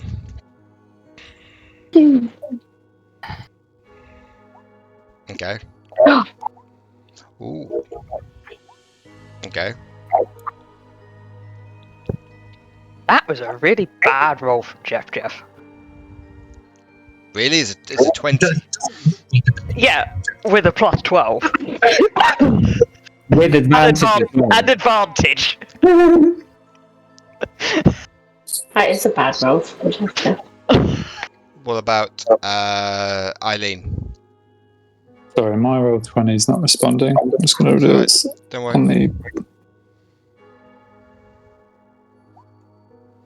Okay, so you'll manage to get up to the back door and stealth your way through the very high grass. Like, this is long grass. And you see a very Taller old... than JeffJeff and Horace. Yeah, you see a very old woman in a flower bed picking flowers. Torgga will whisper to Horace, Horace, I'll turn that light off, you're glowing a bit. She just dismisses the spell. Can you see though, it's not super dark out here, is it? It's sort of twilight, isn't it? It's not twilight, but the moon's quite bright, so you can see by the moonlight. Okay. As you get closer, you hear her kind of like singing to herself. Does Horace recognise the song? No, it's a song you don't know. I think it's her own song about cutting a deadly nightshade. Oh, I'm cutting deadly nightshade for a potion. Oh yeah. She sounds crackers, everyone. Creepy at all. Yes, the person in the back garden of the empty manor, full of voodoo dolls, collecting nightshade, is clearly perfectly sane and normal. Well, there aren't that many left now, thanks to me. Humble as always. So you're about 10 feet away from her in the garden. What do you want to do? Are we going to talk to her, or are we going to try just kill it? We should try to talk to her. Eileen wants to sneak around first and just see if she's living or, just try and catch a vibe of her. Okay. Yeah, if she's on her own. You go around and you see a quite large flower bed full of deadly nightshades. You see her face. She's a very old-looking elven creature. Torgga will quickly say to Horace, "Horace, hop on the broom. We're going up." Horace will be like, he will look way more excited about this than he should do. Like, I've never been on a broom before. There's space for you. You're only small. Brilliant. And we go up 70 feet as they're sneaking around. Okay. What do you want to do up there? Just hover and wait, see what happens. So Out of she's harm's not way. she's not undead. She seems very alive.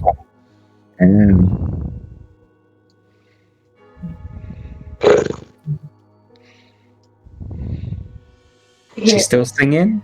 Yeah, she's still singing to herself because she doesn't know that you lot are there yet.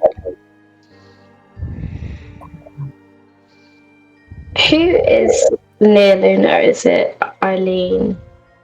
JeffJeff? JeffJeff is near you. Eileen is stalking round her. Okay. JeffJeff, I might just pop out and talk to her. All right, good luck. We'll remember you at your funeral. Thanks. Tell them I don't like roses. And with that, Luna's just gonna... she's gonna sneak forward, so when she stands up, she doesn't give away where JeffJeff is, and then she's just gonna stand up and be like, "Hello." Yeah. Sorry. She kind of falls over, but she's holding this scythe in her hand. It's like, what are you doing here?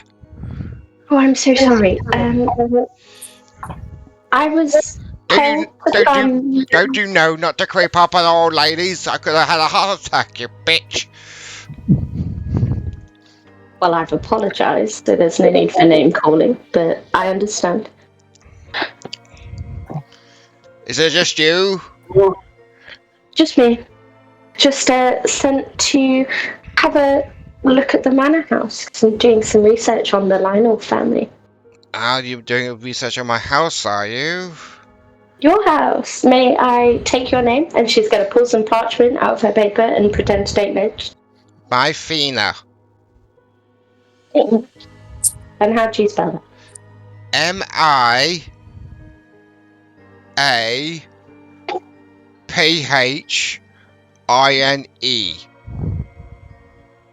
Lovely. And do you live here? I've been living here all my life. Well, near enough, really.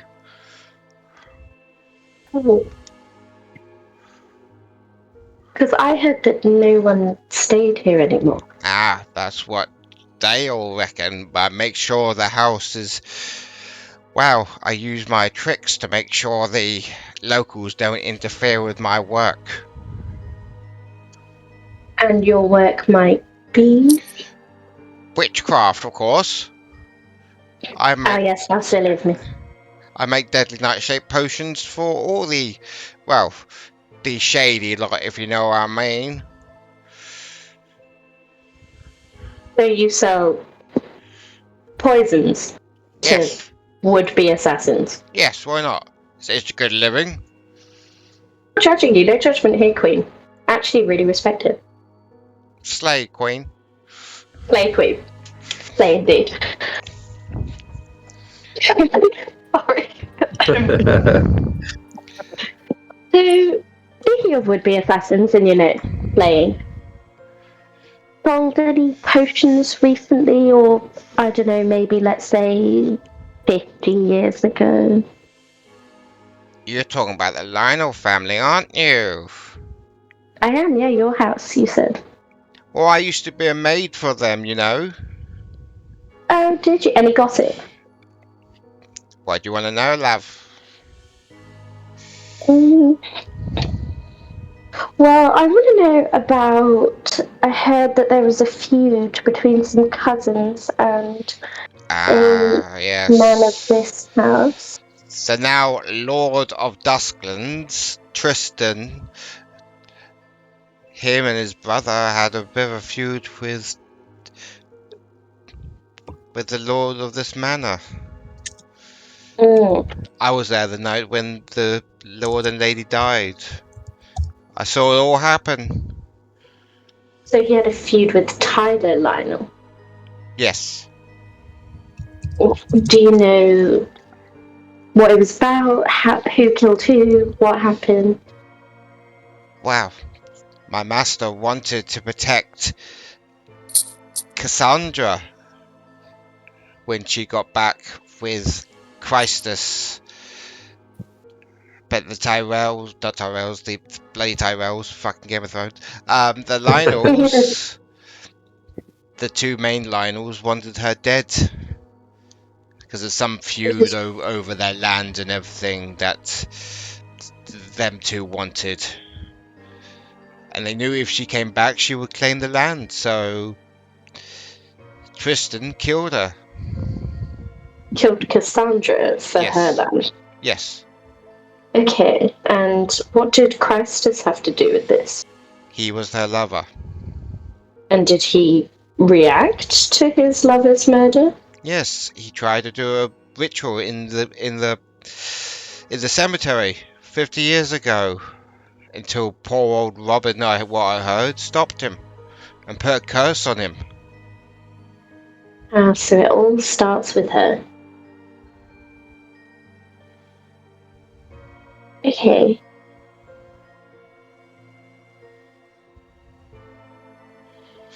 It seems like a very complicated house you used to work for. Well, it wasn't, you just serve food to the master and mistress and you get paid, but I've been living here all my life making witchy brews and all that jazz.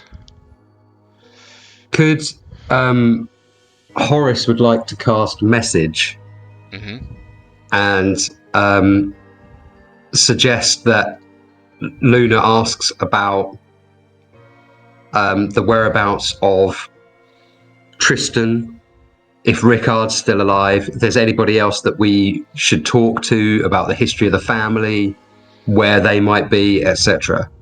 Oh, excellent, thank you. Luna asks all these questions. Okay. Tristan is still Lord Tristan. Lionel is still Lord of this land, but he doesn't live here. He lives in the capital of Dusklands.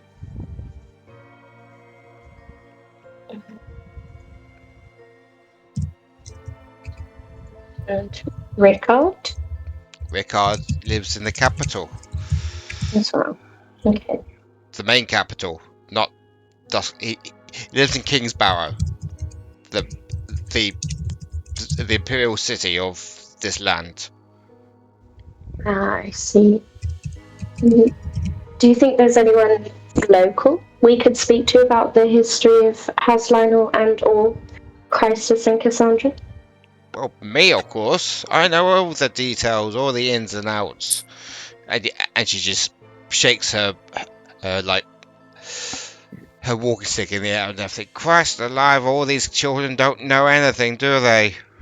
Well, that's why I'm asking. Jeff is going to try and hiss at Luna without giving himself away. As you said, you're on your own. Maybe ask about the weird dolls down in the basement. Do you know anything about the dolls? I assumed the house was empty, so I did go in. I do apologise. I didn't take anything. What do you do to my dolls? I haven't touched your dolls. Cross my heart. Poor souls, they were little children who died early, and I kept their souls in the dolls. Oh. Can I insight check it to see if they were actually children? Mm-hmm. Oh, God. Oh, God. Oh, no, Torgga. 22. She's telling the truth. The corpse killer and the kid killer. Luna's gonna wrestle with wrestle with them of her own morals for just a millisecond and be like, oh, well, that's very nice of you. Where did you learn to put souls in inanimate objects? I was taught by you-know-who. By Christus? Of course. And have you seen your master lately? He's not my master, but he taught me some few things. Okay. And no, I haven't. He's dead. Remember? Yeah, sure. And do you think if for some reason he found himself not dead, he'd look for you, or was it not that kind of tutorship? Well, I did have a crush on him when I was younger, but you know, it was a fling, you know, just not that, you know. It was quite the looker. So, again, no judgment here. This fling, anything else come out of it? Any long-term commitments? Children is basically what I'm getting at. No, I didn't have any children. I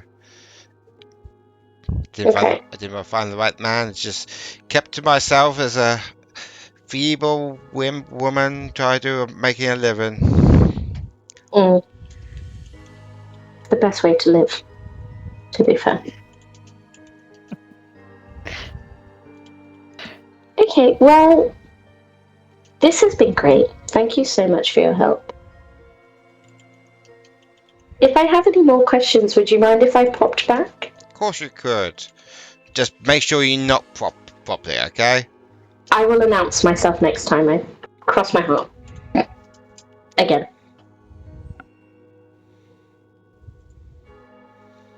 Right, well you take care. I'll go and finish cutting these deadly nightshades. They're not going to do them by themselves. No, of course. Makes perfect sense. Just so you know, if you take the top leaf as well, you can make a double concentrated oil from the nightshade. Oh, I didn't know that. Thank you for the lesson, dear. You're very welcome. Bye. Good evening. Bye-bye. Bye-bye. And she's good. Walk away to the road, not knowing where to go because all her friends are hidden around her. Yeah, that's fair. Yeah, JeffJeff will follow quietly behind you until out of sight. Eileen's just going to stand up and completely walk up to the lady and say, "So I hear you sell poison?" Where the fuck you come from? The simple question. Yes, I sell potion. I sell. Yes. Why? Well, I suit the bill of your usual clientele. I want to purchase some. How many do you want? Well, how much is it, and how much have you got? Got a whole stack inside. How much is a couple of gold going to? 5 crowns per bottle. Above table, what is the crowns and? That'd be gold. I'll buy one then. Okay. So I'll hand over 5 gold or 5 crowns. Sorry.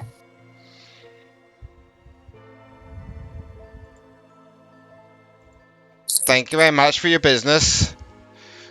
Now, if you don't mind, get the fuck out. You scare the shit out of me. I'll be back if I need more. Yeah. I actually love this woman. It's definitely something. I don't even care at this point. She's funny. Just for infantry purposes, what kind of poison is it, John? I'll have to find out for you a bit later on. Cheers. If that's alright. Yeah, of course. So, what's the broomstick couple doing? Well, I'm just a passenger. Passenger princess.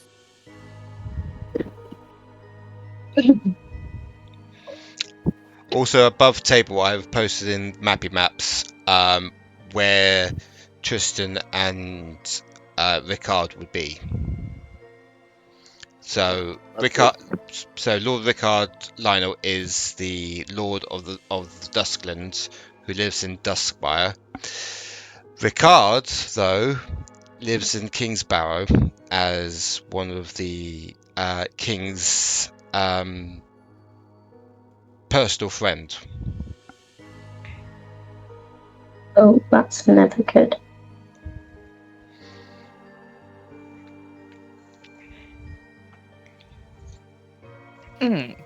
So, Where was we Going currently? on an assassination quest. what you say, Ben? Where was we currently on the map? Just out of curiosity. You're in Rock Hollow.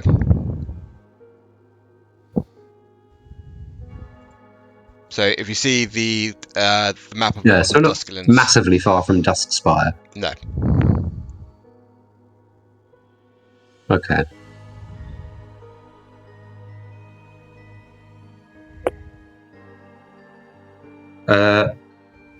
Well, should we head back to the graveyard to see if we can stop any bad shit happening there? Can do, Probably yes. return to our post.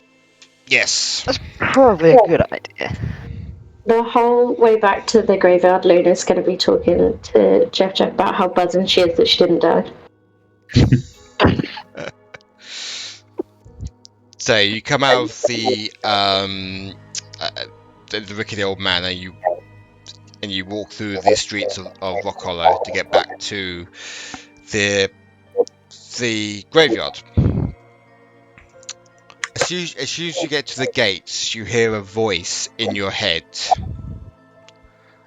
Ah, you have returned. Did you find? Yes, I still want. Sorry. Did you find what you're looking for in the manor? Not really. Well, we didn't know what we were looking for. But we didn't expect what we did find. I have an interesting thing to show you.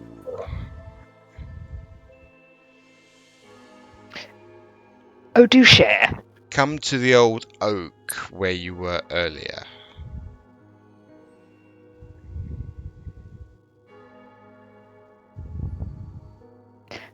And then So the that's voice- near the North side. yeah, in the north. Yeah. Yeah. And then the voice just disappears. I suppose we should have asked who that was. Yeah, probably. I can take a guess. Cold callers. I would have told everyone what the old lady said if they didn't hear her either. That's fine. Yeah. So going back to the old oak, I would like you guys to do some RPing, just to discuss what you found out from the old lady.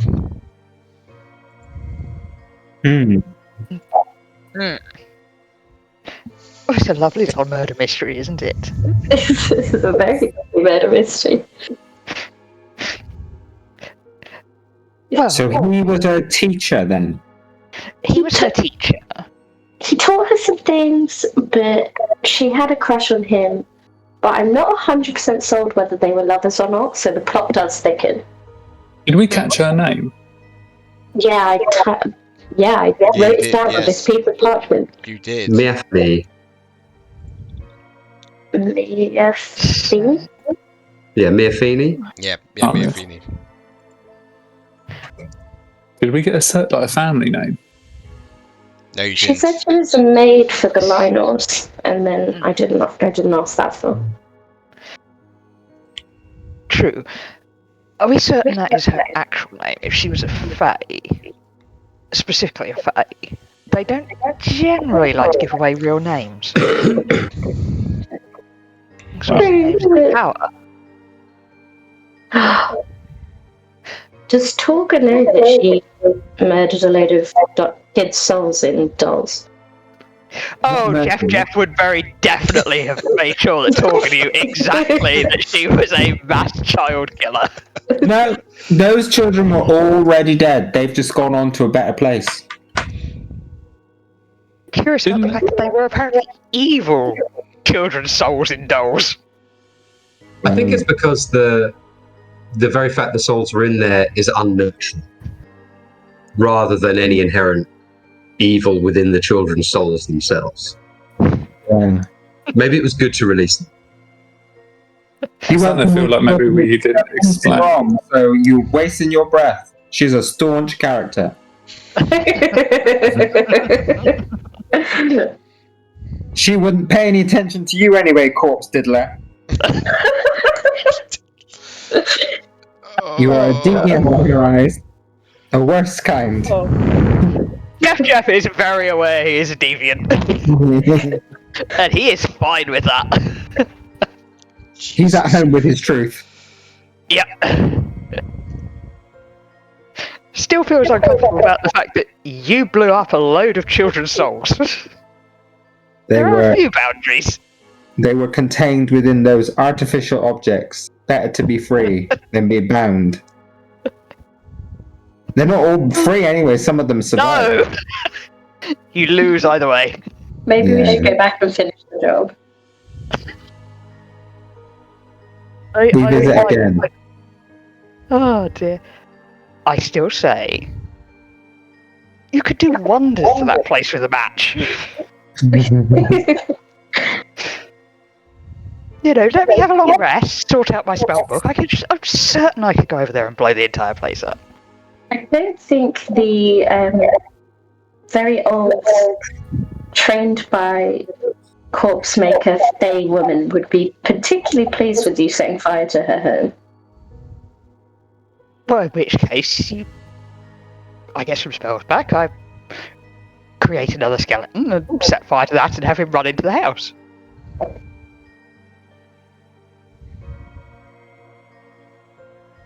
Don't we need to, before we do that, don't we need to deal with that weird voice in the heads? Is that normal, by the way? Has that happened before?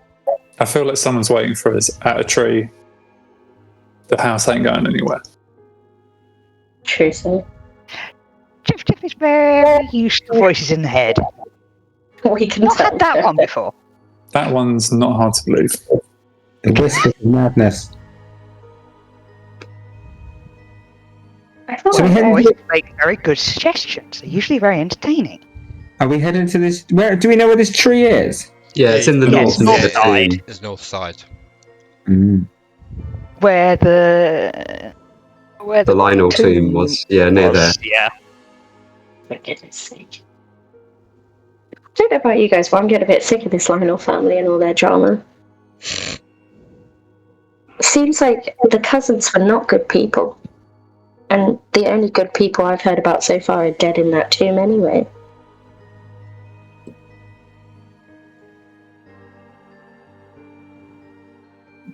I mean, there's a very easy solution to that. We are not Dead burning in the down their tomb house. bit. I mean, not to, you know, the people who are dead are dead. Very little you can do about that. But the people with the cousin, there's always the option. Assassination exists. I feel like There you're are starting to people higher. talk a language I understand. We just approach it in different ways. You go for quiet in the dark. I flip-flop between quiet in the dark and massively magically destructive. Loud noises always make a great distraction. Or indeed, a performance. Torgga Whatever is will needed. be the sensible one and say, our job, what we were hired to do, was look after this graveyard. All this murdering you want to do, you could do afterwards. We got our money to receive for our payment for this chat. One job at a time, gang. That's true. I still want my autograph and the head. Should we go speak to this head whilst it's still on its shoulders then?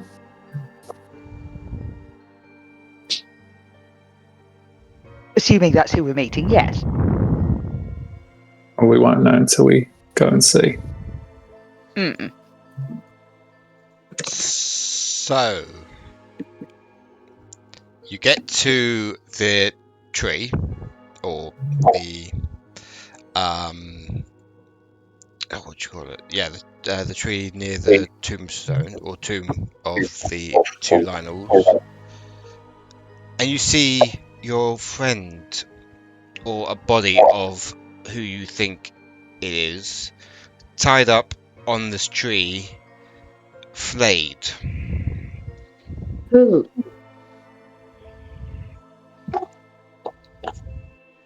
Now you can't recognize his face, but you can tell it is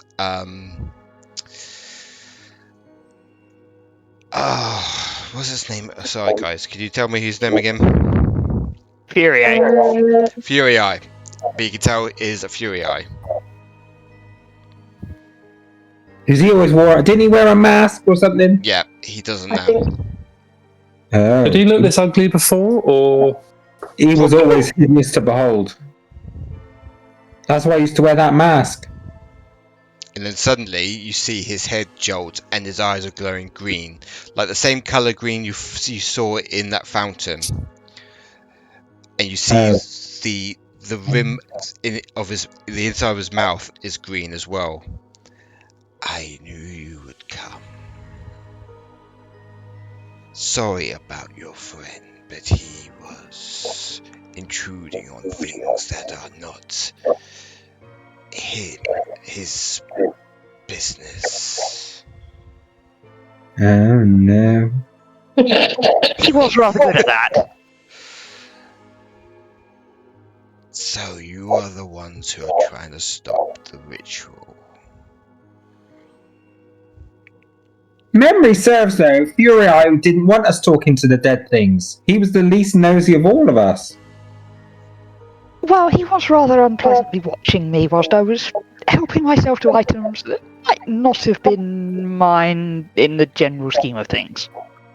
Oh, so he's trying to keep you honest then, was he? Yes, and I have a problem with that. Where are you on this map anyway? I can't see you.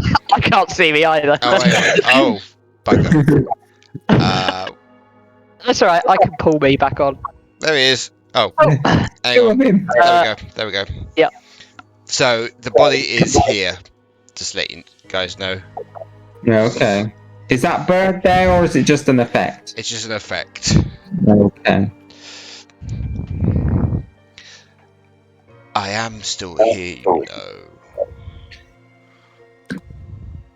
know. Oh. Is there anything you want to tell us? A warning. Do not Oh. interfere with the ritual.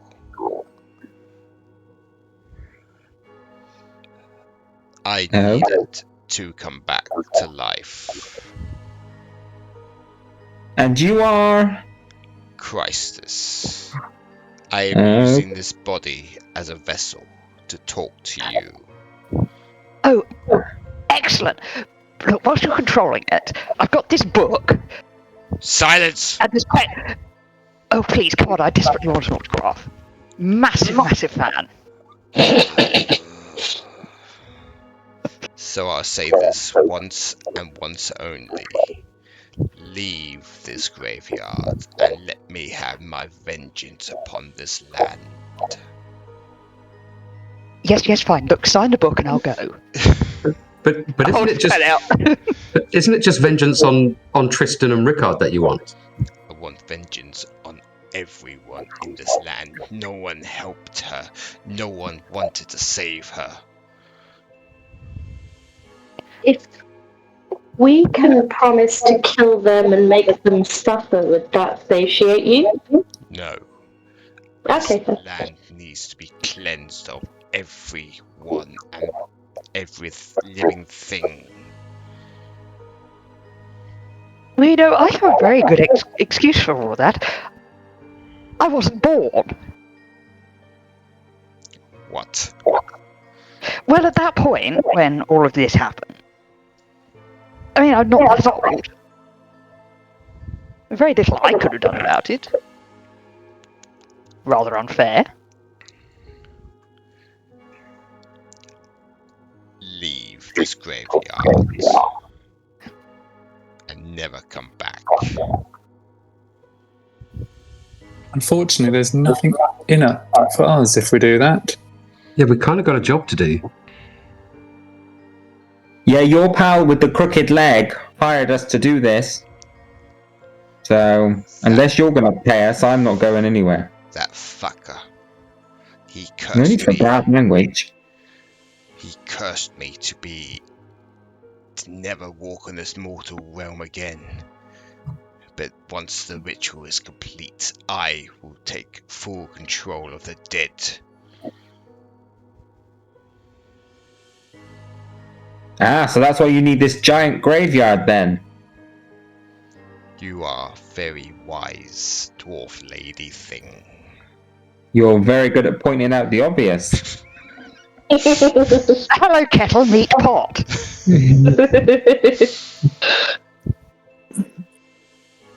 Last chance to leave.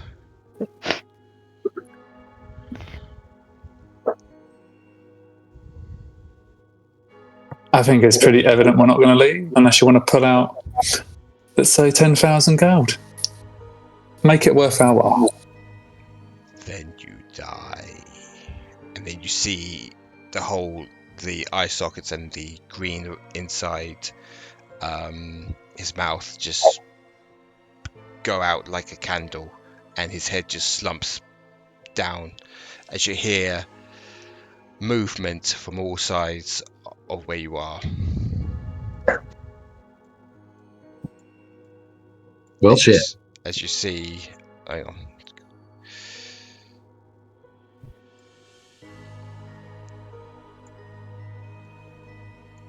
Undead coming out from every direction. See, Horace, when I said it's Yay! a little bit more complicated than that, this is what I meant. Yeah, I can see that.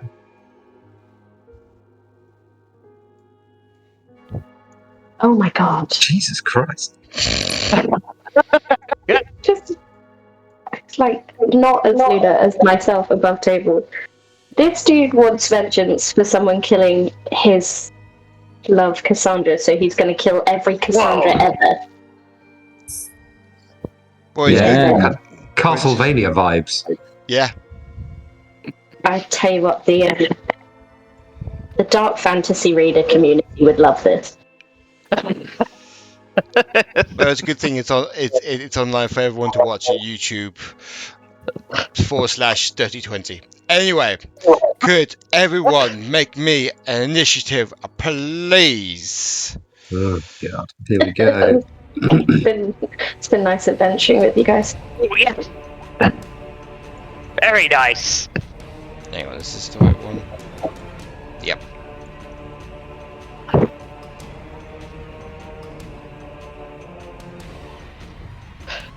Bit of a waste of that 20, but I was going to say, I think JeffJeff will get to go before all the zombies.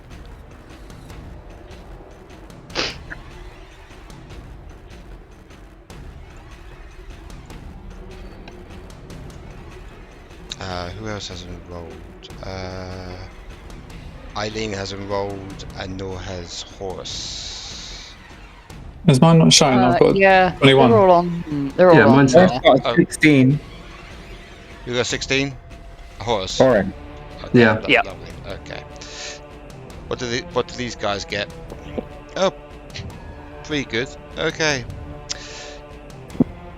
So, top of the initiative, JeffJeff. Okay. First question. Within 60 feet of me, are there, given we're in a graveyard, are there 5 small or medium corpses that are still technically dead? I would say yes, they're medium. Small or medium, lovely. In which case, JeffJeff is going to cast Dance Macabre. Ooh. So, and it's 60 feet away from you, yeah? To receive the command, they must be within 60 feet of me. And then I can command them. It doesn't say where they pop up. So, it's these tokens with the guy on them. So it's this one. Okay. So basically it's all of them. Jeez, nearly all of them. Damn.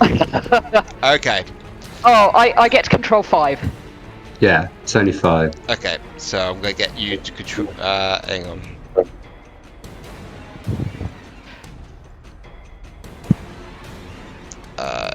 Make it easy. Pick the 5 nearest me, Yeah, I'm doing that now. which is that one, this one down here, Yep, I'm doing that one. and maybe those 2. Yep.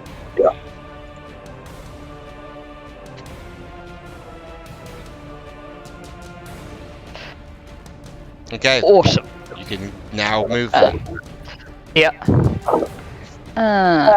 They will move during their. Okay, so they move during their turn. So, or do you want me to just move them at the end of my turn to keep it simple? Move them at your next turn if you. Grab the wings from his back cloak and use his movement to fly up into the tree. Oh, okay. Yep. That is fly up into the tree. Oh, okay. Yep. That is JeffJeff's go. And that's your go, is it? JeffJeff's go. And that's your go, is it? Okay. Yep. Action, bonus, and movement. Luna, you're up. Okay, I'm going to use my bonus action first and cast Spiritual Weapon. Mhm. I don't know where to put it.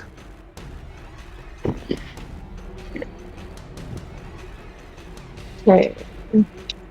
Oh, hang on. My roll 20 froze. Give me one sec. It's fine, no way.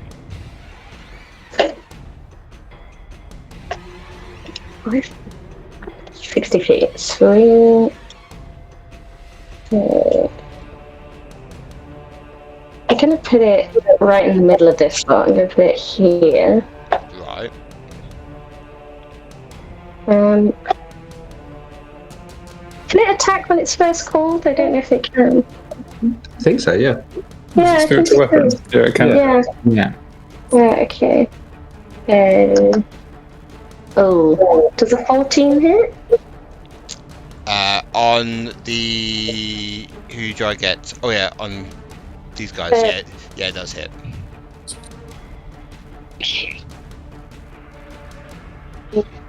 Yeah, the AC is not high. They would take 8 points of radiant damage from that. Mhm. For my action, I'm going to cast Cloud Hill, which is a 20-foot radius sphere of poisonous yellow-green fog, which I don't think is going to help. I'm going to do it anyway.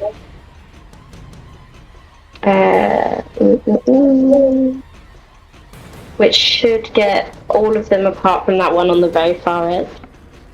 Oh god, okay. So I need them to make a Constitution saving throw, please. Got a DC of 15. 1, 2, 3, 4, 5, 6, 7. That's 7 of them I need to make, and 3 orc or troll zombies. The creatures are affected even if they hold their breath or don't need to breathe. That's 15. So they will.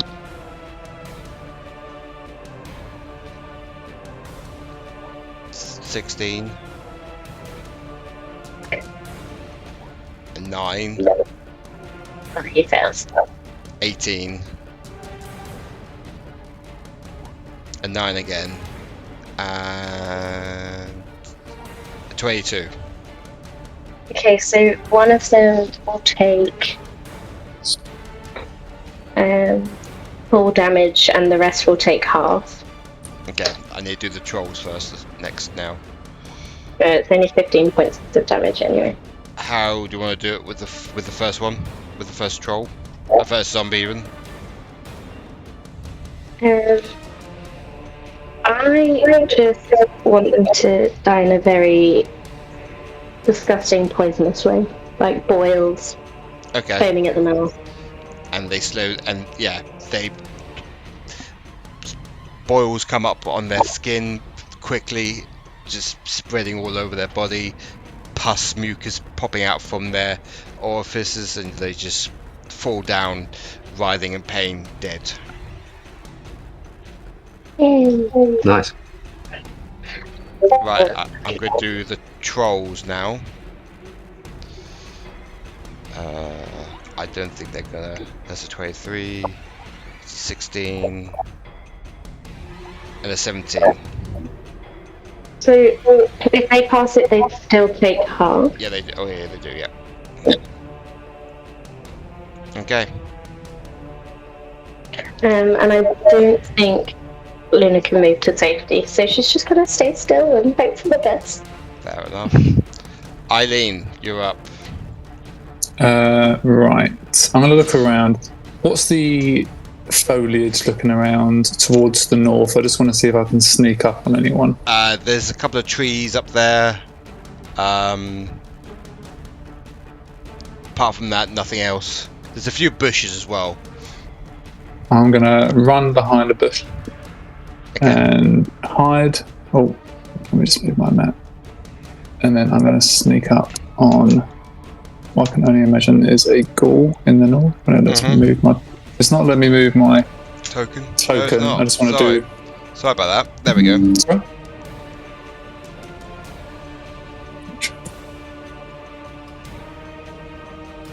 No, still not letting me do it. I just want to go to the ghoul and the north. Which one? Which ghoul? This one. Or this one. It's not showing me anything you're doing. Really? It's the one with like the white background on what looks like next to a roof. Oh yeah. Oh, he's a troll zombie. Yeah, I'll just go for him. Okay. Right. So you're going behind him. Mm-hmm. Okay.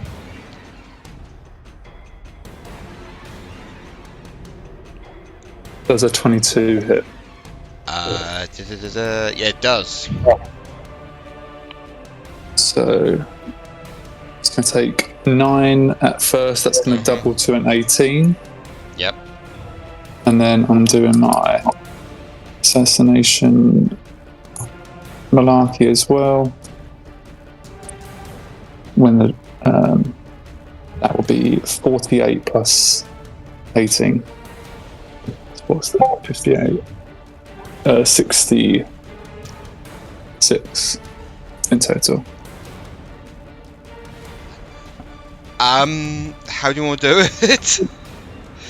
I'm gonna literally Legolas up to this guy and just kind of like spider climb up his back with my daggers, and then just slit his whatever's left of his throat.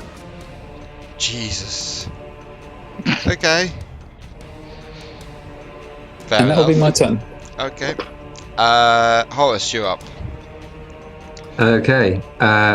Well, Horace will step forward and he's going to slash at this guy with his rapier. Mm-hmm. And, oh dear, plus 9, so 13 to hit. Hits. Oh, well, that's good. And then 1d8 plus 5. So 7 slashing damage. Yep.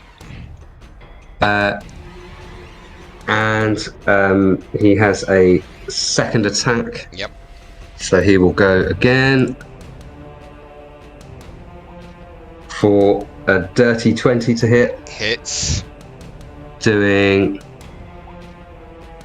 12 points of slashing damage. How do you want to do it? Oh, it's just going to lop his head off, I think. Okay. Then he will move another, so he's moved 5 feet. He'll move another 15, go up to this guy, and with his bonus action, Yep. good old 2-weapon fighting, he's going to attempt to stab this guy with his dagger. Oh, okay. For a 25 to hit. Hits.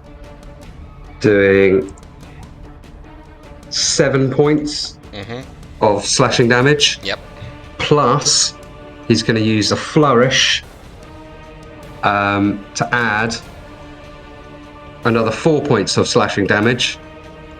Yep. And he gets to add 10 feet to his movement. I've moved 25, so I've got another 15. 1, 2, 3. I don't provoke a reaction. And my AC has an extra 4 on it until my next go. Fair enough. Ha-ha! Aha. Is that your go over, sir? That is it. Okay. It's the zombies' turn now. They're going to... What's their movement speed? It's not much. 25 foot. It's not bad. These lot are going to come around you, Luna. As they're slowly making their way closer to you guys.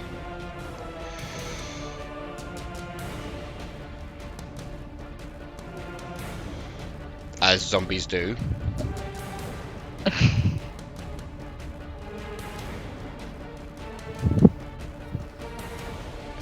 Hang on. Hang on. Let me just... Yeah.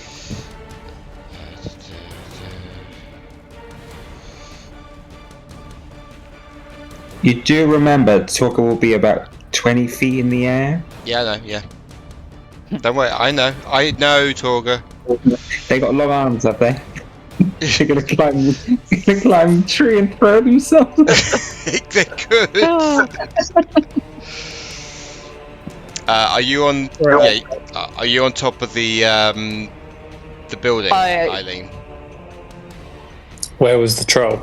On top of the building. I will be. Okay, so there's the zombies coming after you. Right, these two are going to attack you, Luna. I'm sorry, not sorry. I don't think they'll do any damage. The first attack, 8. No.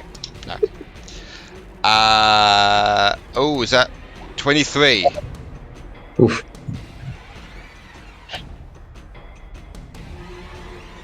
Does a 23 hit, Luna? Yeah, that hits.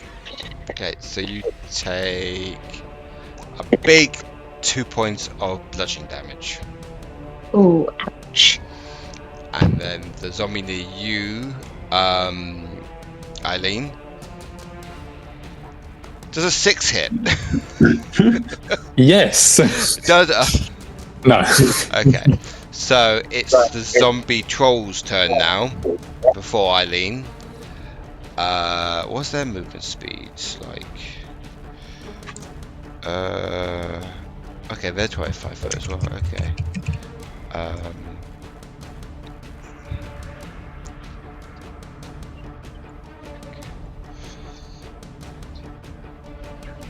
Okay.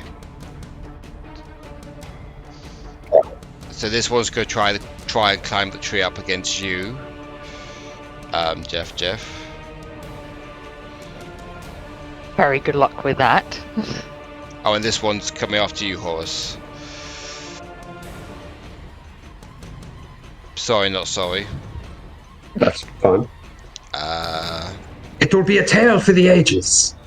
Oh, these trolls make 3 attacks, 1 with his bite and 2 with his claws. That's interesting. So he's going to bite you for a 27.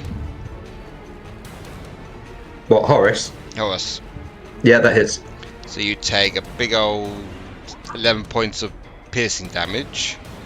Ouch. And he's going to swipe you with both of his claws. First one is a 23. Yep. So you take 10 points of slashing damage. Yep. And then the final claw attack is a 14. Does that hit?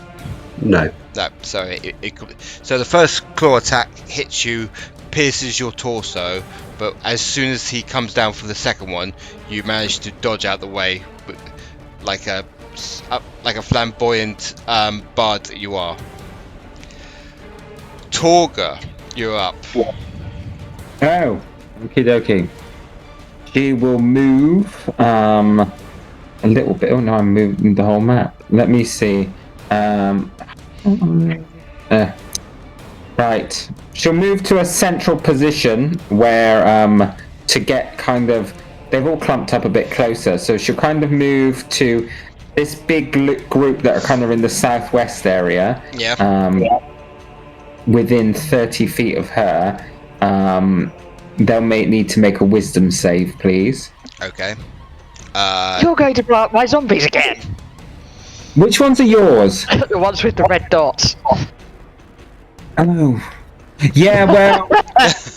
only two of them are... actually, yeah. You shouldn't have made them. You know what she does. So what's the roll again, Torgga? They got to do a wisdom save. Wisdom save. Okay, I'm going to do the zombie troll first. 10. What's his CR? Is what? What's his... Is his CR... I doubt his CR is above 12, is it? It's 14. Oh, he's fine then. Okay. Got a CR 14? Yeah. CR 14. Yeah. Really? Yeah, he's fine. The zombies, though. Oh, my two failed dismally. They got a 2 and a 3. Well, the rest of the zombies that side got a 1, so... Yeah, any of them that get below 16 will be destroyed. Okay, so all of these, apart from the... Okay. Okay. Say bye-bye to them, Jeff. Bye-bye. Zombie troll. You've ruined my dance troupe. Sorry. Zombie troll, though, is going to get... she's also going to summon the spiritual weapon. So that will burst into existence. It's not like a scythe like Luna's, it's just like a normal warhammer. Yeah. But it will burst into existence. Try and hit zombie troll. Will a 17 hit? It will hit, yes. He will take 7 points of damage from the spiritual weapon. Okay. And there's an extra thing she gets to do. She gets Blessed Strike, so it'll also take a mighty 1 point of radiant damage. Oh, wow. Okay. So what you can do? Yeah, movement-wise, she'll move a little bit higher up. 10 more feet. 10 more feet. Okay. Top of the initiative, JeffJeff. Right. JeffJeff is going to bonus action activate Blade Song. So he gets his nice long whip out and starts twirling that round like a maniac. And he is going to do... We've got 40 feet of movement, so I should easily be able to get down to here. Yep. And Troll can presumably make an attack if he wants, as a reaction. Well, he's at... Because you are at the top of the tree, he was beginning to climb, so no, he won't have an opportunity to attack. Yep, no, that's fine. And then... Let me just work out where I want to put this. How many can I hit?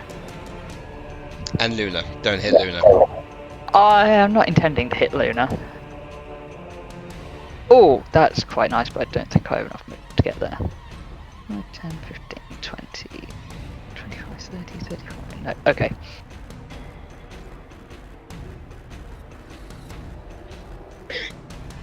Okay, I am going to shuffle a little bit further over here. And then can everything in that line, which is 2 trolls, 2 zombies. Yep. Please make a dexterity saving throw as JeffJeff throws out a lightning bolt. Nice. Okay, so the troll gets a magnificent 3. Oh dear. The zombies, one got a -1. They've got to hit a 20. And another -1. Jesus Christ. Excellent. They all take 33 lightning damage. Oh, how do you want to do it with them? Oh, actually, no. Oh, the zombie troll's still up. Okay. Is... Anything that died. Yeah. Is basically illuminated cartoon style skeleton internally, and then just goes.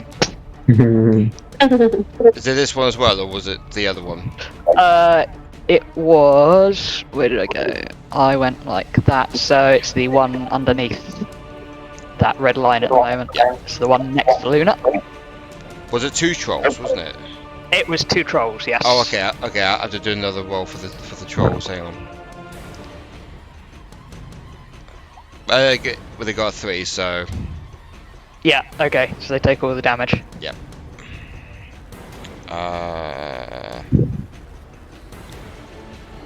Okay, they are looking very hurt though, the trolls. Lovely job. So that was my action, my bonus, and my 3 remaining zombies are going to follow their command of killing everything and move up to the nearest things to them.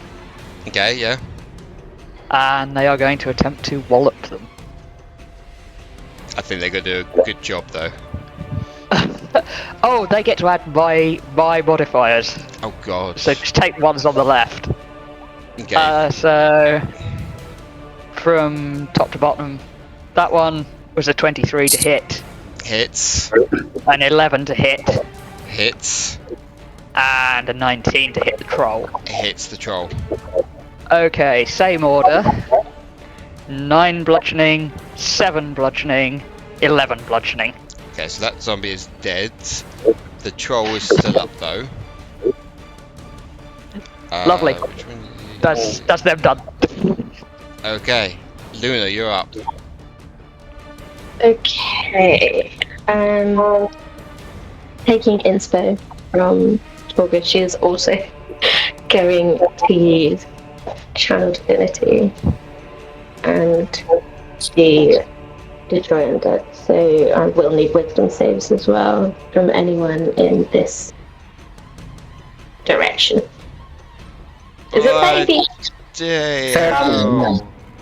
So 1, 2, 3, 4, 4 trolls. 1, 2, 4, 5, 6. Okie dokie then.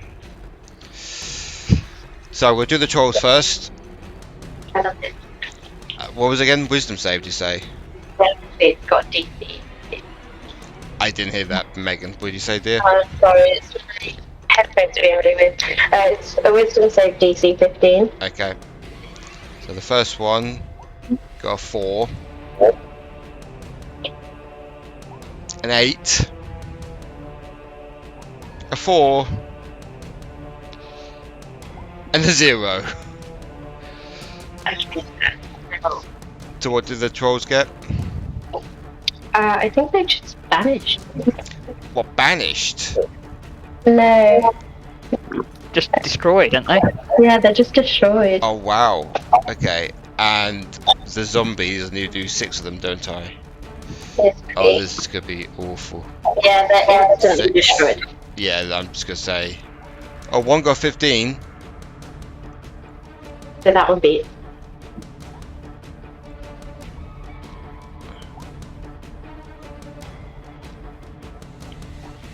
And the last one.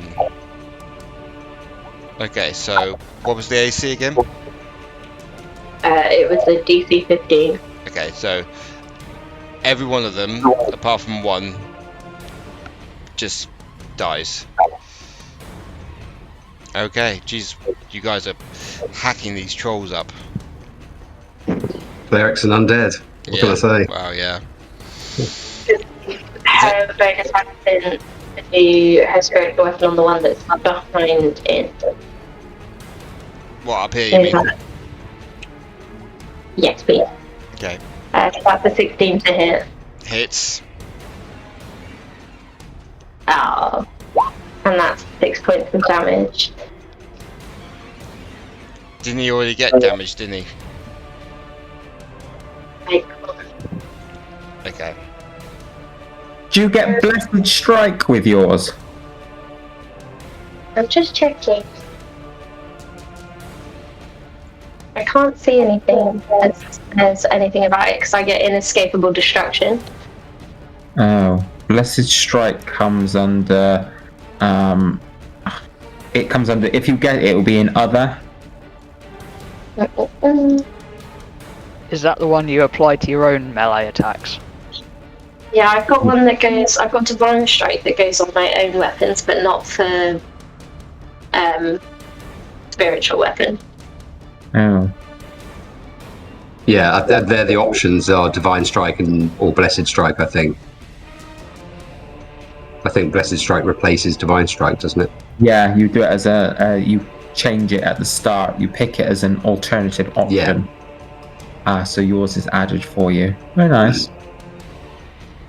Going to use my movement.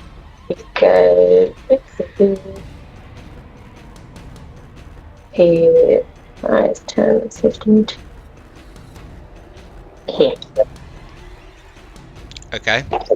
That's me. That's you. Okay. Eileen, you're up. So Eileen is... Am I just next to a zombie? Yeah, you are. So I am going to run away. I've got just enough movement to dodge around the zombies between Horace and I'm going to attack the troll. But obviously you're going to get an opportunity attack as I step away. Yeah, I am. And I'm going to take it. Where? I don't think it's going to do anything, but let's see. Oh, 23. Yeah, you hit. So you take a walloping 6 points of bludgeoning damage. Okay. I'm going to hit you. I'm going to hit the troll back now then. Mm-hmm. Does a... Oh, God. Should I have said in retrospective that I hid as I ran up to you? Yeah. 13 hit. It doesn't hit, I'm afraid. Does a 23 hit? It does. The 23 will hit then. So you're going to take 10, 20 damage, and then I'm just going to roll the damage on roll 20.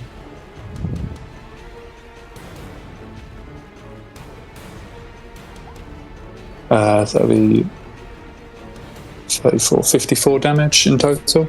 Oof. Okay. Is that enough? He is very, very hurt. Oh, jeez. That He's is me. still I am. standing. Okay, Horace, you're up.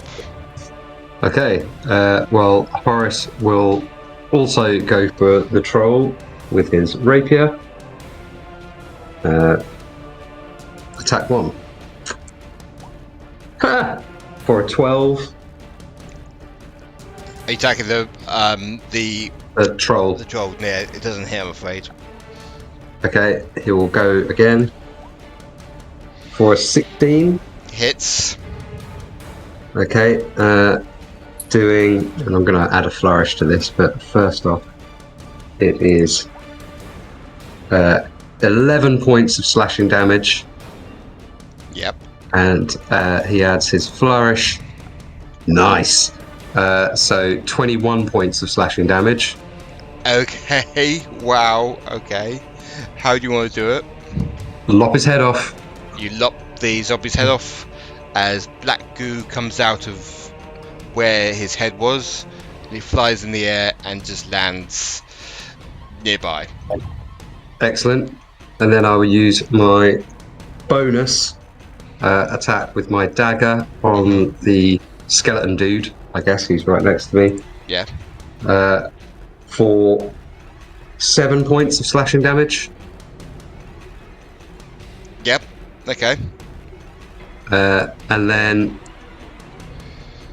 Yeah. So I've got an extra 10 to my AC because of that beautiful thing. So I will move to here so he doesn't get the opportunity, and I'll stick. Okie dokie. There's nothing else you want to do, is there? No, I've yeah, attack, bonus action, yeah, move. Yeah, that's fine. It's the zombie's turn now. these zombies are gonna come round to you, Eileen, and to you, Horace, as they see you as the main threat.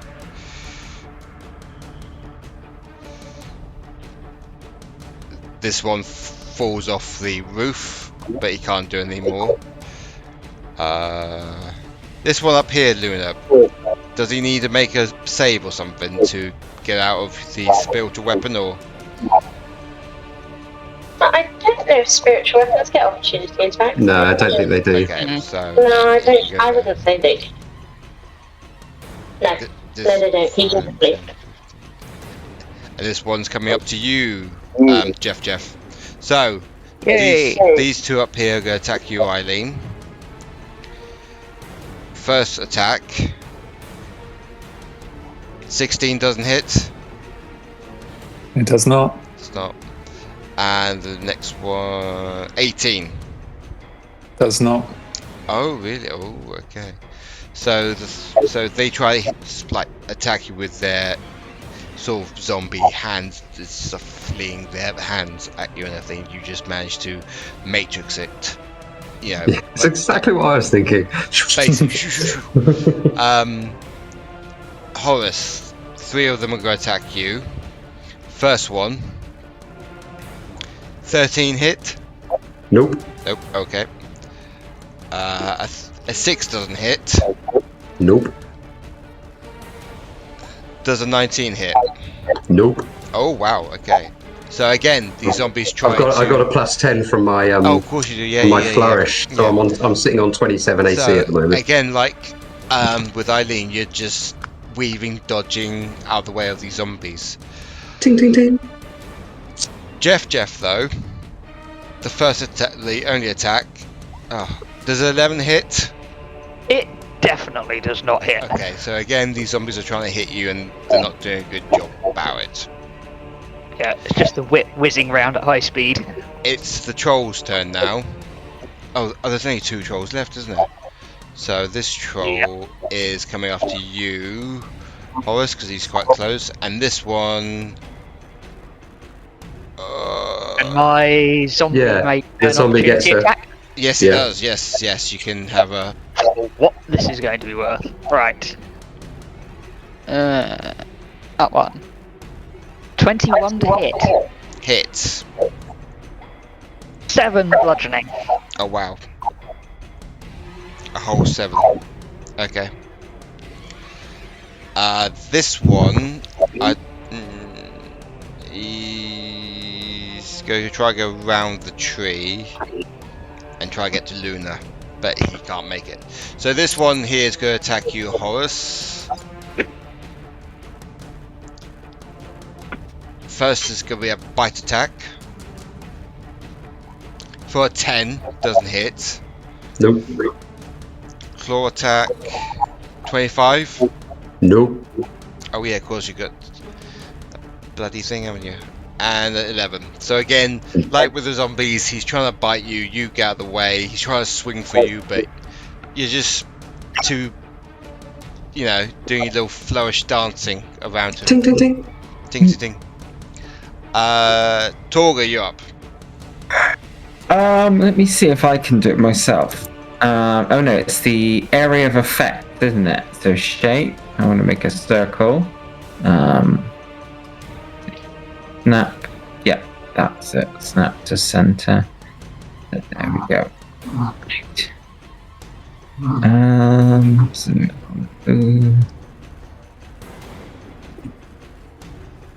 Oh, it disappeared. Can I make it so that it stays there? I think you have to draw it if you want to. When you're in the measure thing, there's one that says fade, delay, instant, and linger. If you switch it to linger, it should stay there. Can you see that blue area that's been created? Yep. Can you do she'll fly kind of like into the center area of that. Anyone looking at her will see her grasp her little holy symbol, mumble some words in Dwarvish, and then in that 30-foot cylinder, the radiant light of the dawn will blast down onto the ground. Okay. So all the baddies will have to make Constitution saving throws, please. Okay, the trolls DC 19. got a 9 and a 21. Ah, very nice. It's the zombies though. Won't do so good, but hey ho. Oh, they got troll- 19. Anyone that fails, they will take 25 points of radiant damage. Anyone who succeeds will take half. Are So, you you know- including? Is it specifically creatures you specify in that Let me cylinder? see. The light of dawn shines down on locations specifically within range until the spell ends. A 30-foot radius of sunlight. When the cylinder appears, each creature in it must make us also. Oh, are you guys in it? Yeah, that's Yeah, Yeah, everyone. you're dropping that on. Too late if you've done it. Rebels. Oh boy. Torgga's about to get really unpopular. Torgga is about to be very Only unpopular. now. Constitution save, you say. Right. Let's bring I'm down one zombie. it.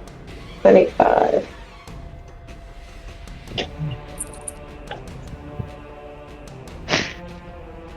Oops. Should have read all the words. Wait 1 second, let me see. At least we're not. Well, I assume we're not like weak against radiant in the same way that undead quite often are. That's a good question. Are you?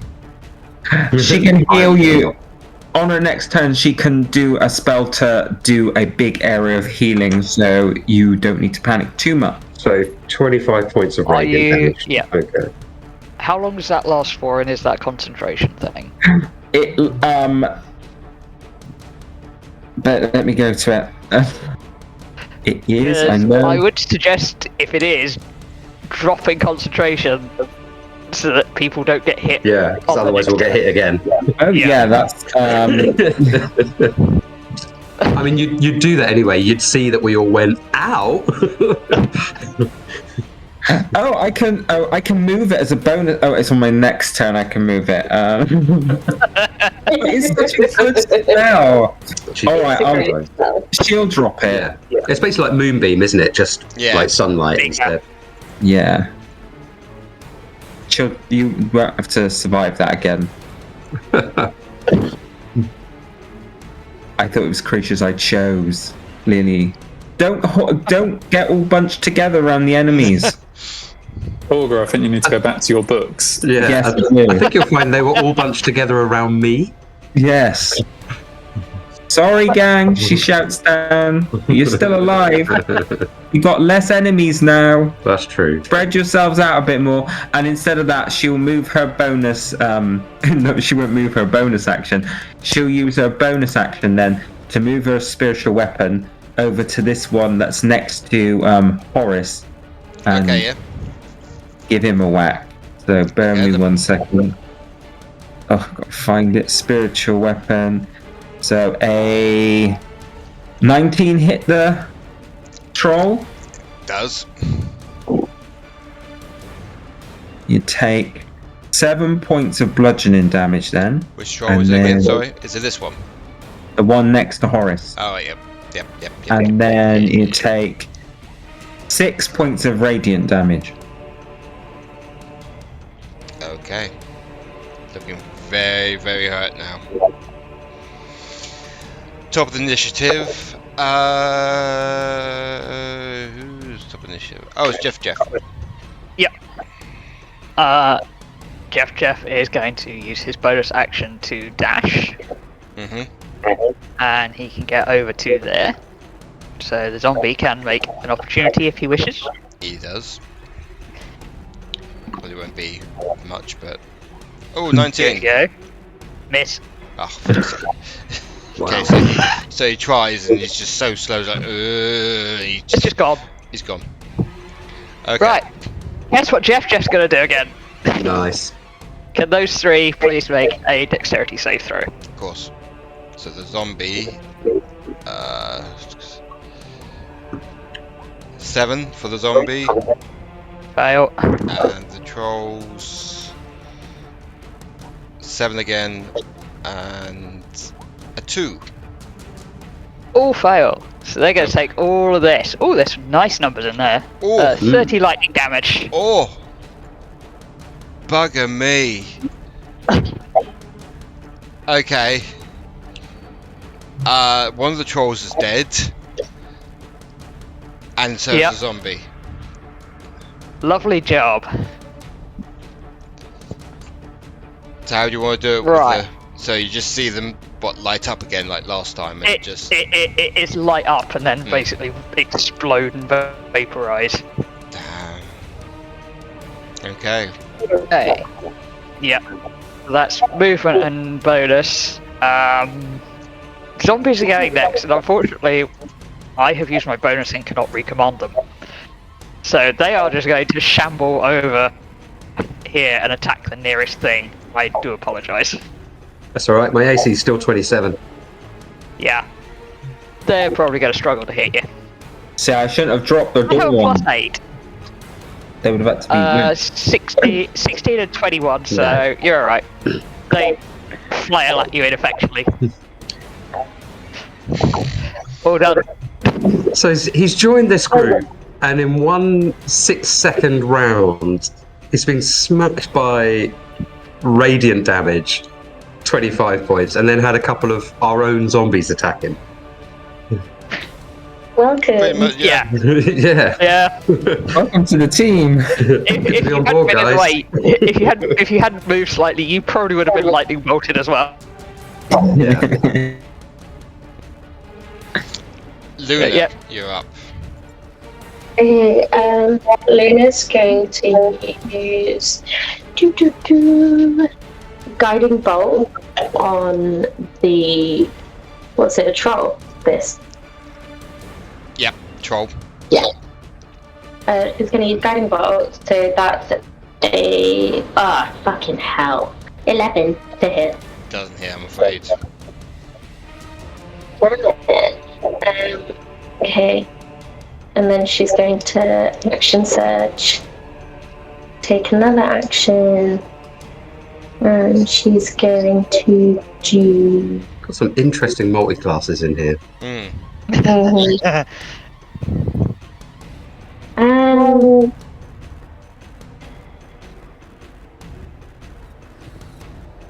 She's just going to do it again. Please, please, please, please, please. Come on. 15? 15 Yeah. hits. Oh, thank God. I would have cried wasting an action surge for that. So he's going to take 23 points of, I think it's radiant damage. Luna, Yes. how do you want to do it? So Luna's patrons are actually quite dark, so they're going to get glowing with this like dark green energy and then just pop like a balloon. Wow. And then you see sort of this black goo just, instead of blood, it's just black goo just explodes everywhere and kind of gets onto your dress a bit. And you only got, It's not phased by the growth. It's fine. there's only one zombie left, guys. There's 3 zombies left. There's 3, but two of them will stop on JeffJeff's next turn. That's his turn.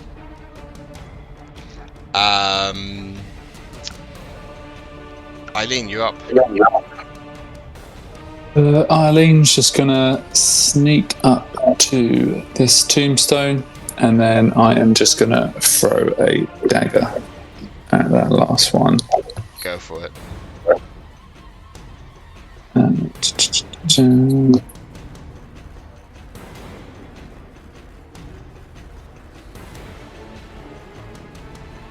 is it 21 enough to hit? Yep, hits. It's going to be a 14, and then just roll the assassination.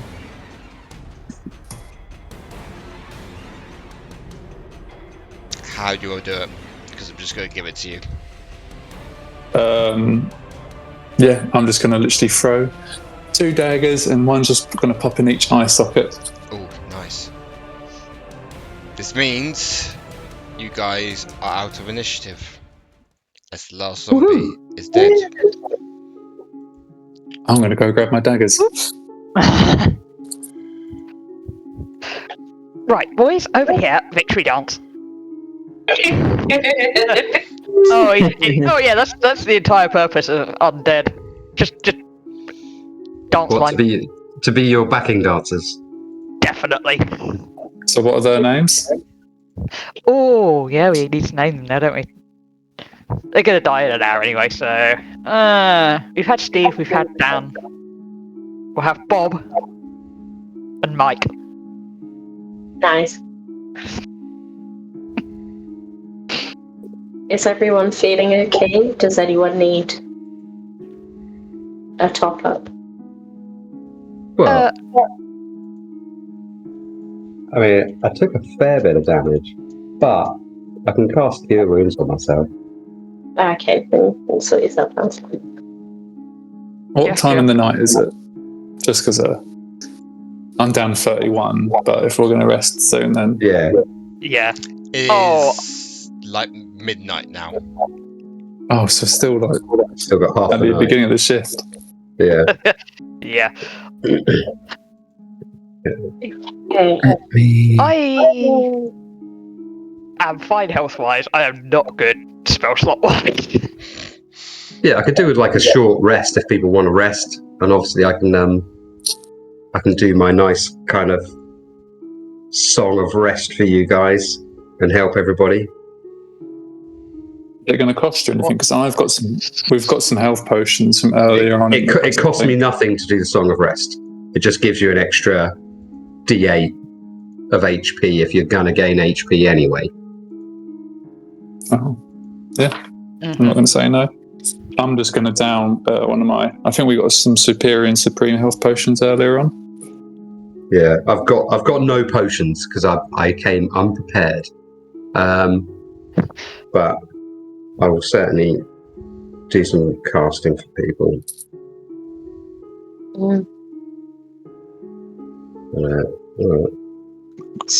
Are we short resting or are we casting for heals?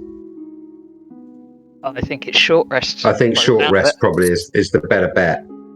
And everybody gets an extra D8 if they're doing it from my song. Mm-hmm. So I will regain... Well, I'm going to have to spend some dice. No, I am all suckered out until I get a long rest. Cantrips it is then. Nothing above second level. So I gain 39.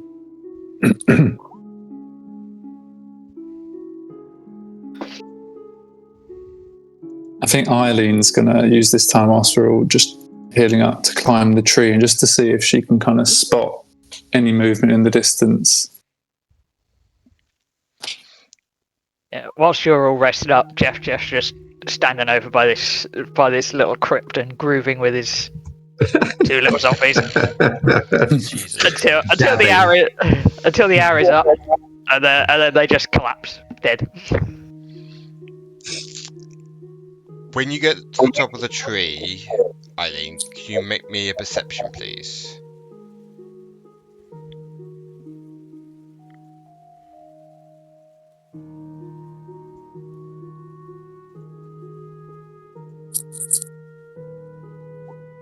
Anyone? You see a faint green glow in the distance. Which way? I would say it's southeast way. But it's quite a long way from where you guys are. Southeast. Okay. That's kind of back towards the Molazine that we had the trouble with previously. Mm.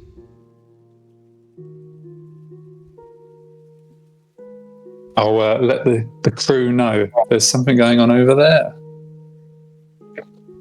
Okay. You climb down the tree, and you explain to everyone what you saw. We should go check that out. That's what we're here for. Is everyone else up for a bit more action?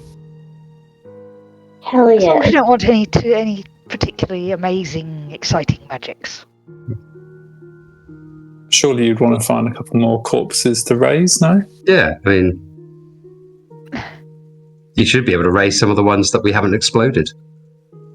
Can you I raise only a troll? lopped the head That'd off be a cool. few of them.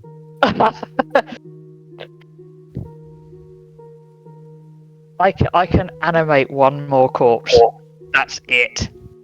That's all the magic JeffJeff has left, and it would just be a bog standard skeleton or zombie, so probably not worth it. Let's just take your dance troupe and have a look at the green glow. The dance troupe have gone. Yeah, Dance macabre's only we lasts rested for an hour. Oh, shame. Yeah. I got to groove out with them for an hour. You know, it was quite And good. you've got cantrips still. I've got cantrips and first and second level spells. Oh, you got loads. It's fun. Yeah. But it's nothing particularly amazing.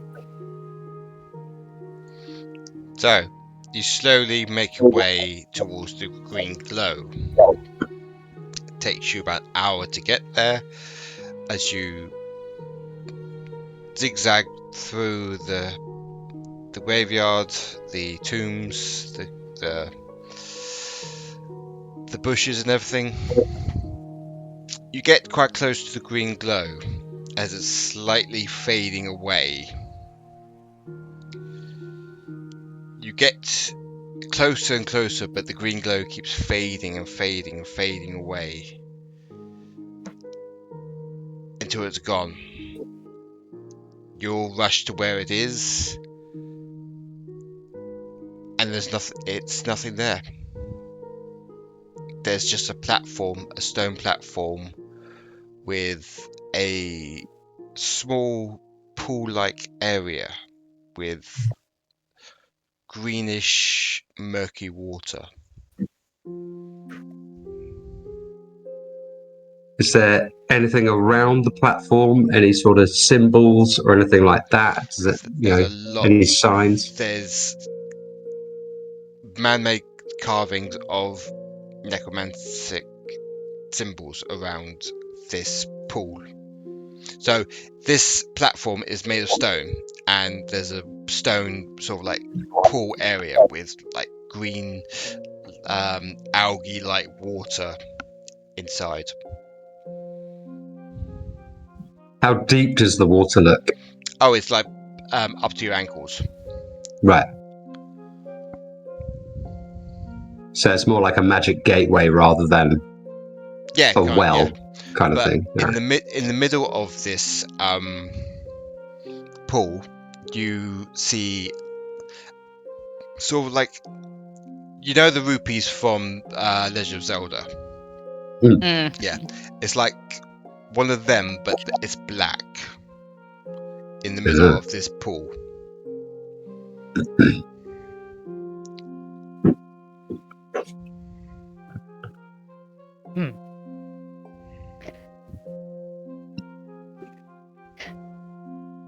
Right, well, I don't know, but I think this is the point at which a zombie would be quite useful, because we could make him pick that up.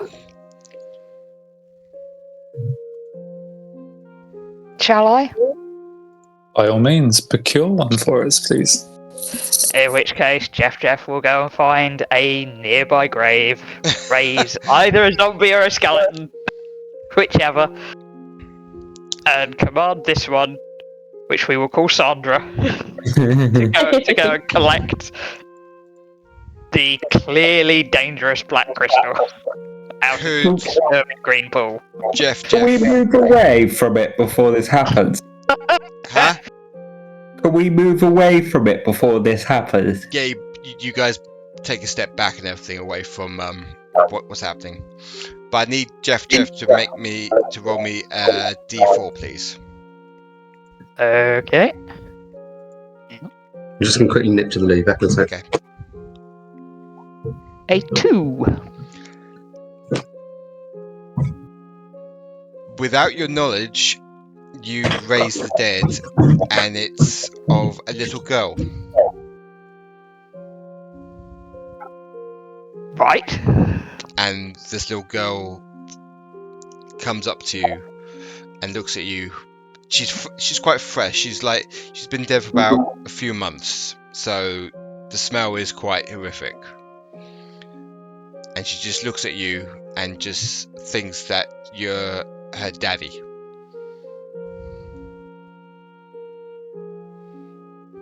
What was that you cut out? Huh? Sorry, you cut out. She thinks that you're, like a family member. Well, that's awkward. The fact that you're taller than me doesn't give this any sort of... Right, either way. Small zombie child, go and get the nice shiny thing out the pool for me. She slowly goes to the pool, and you can see it's hurting her. This pool of water's hurting her. But she's not making any sound or anything. But you can tell that it's like going into acid. Like a pool of acid. She picks up the gem and she tries to walk to you, but her feet have all been sort of burnt away from this strange water. And what did you call her again? Sandra. She can now be known as Stumpy Sandra. She manages to throw this black crystal on the floor, but she's just this water's basically dissolving her, and she's no more after a few seconds. That was a waste of a spell slot. You could have done the same with Mage Hand, but nothing. Yes, well, I don't know that one, do I? Who needs magic hands for a minute when you can have an entire corpse with 2 for a day? Right. In which case, I will pick up the crystal and then take... assuming it has no immediate impact, I will take 10 minutes to ritually cast Identify on it. Okay. So you take 10 minutes, and you can decipher that this is an unusual soul gem. And you can hear voices coming out of the soul gem, wailing in pain, pleading to just die already. And this is where we end tonight's session. Dun dun dun. So, how big is this stone? Huh? How big is this stone? I would say it's as big as you can put for poor JeffJeff. It's as big as his torso. But to everyone walking else, around carrying the equivalent of a bag of cement. Yeah, pretty much. But to everyone else, it's pretty large. I mean, you could put 2 hands around it. No puns. Wow. It's a handful. It's a double handful then. It's a double handful, yes. But anyway, thank you everyone for watching tonight's episode. We will be back with episode or chapter 4 very soon. We don't know yet, but please like and subscribe to the channel and click the bell icon so you won't miss any more of this exciting murder mystery miniseries or the main campaign, as we are back and running with that as well. And we will see you next time. Bye bye. Adios. Bye. Cheerio. So,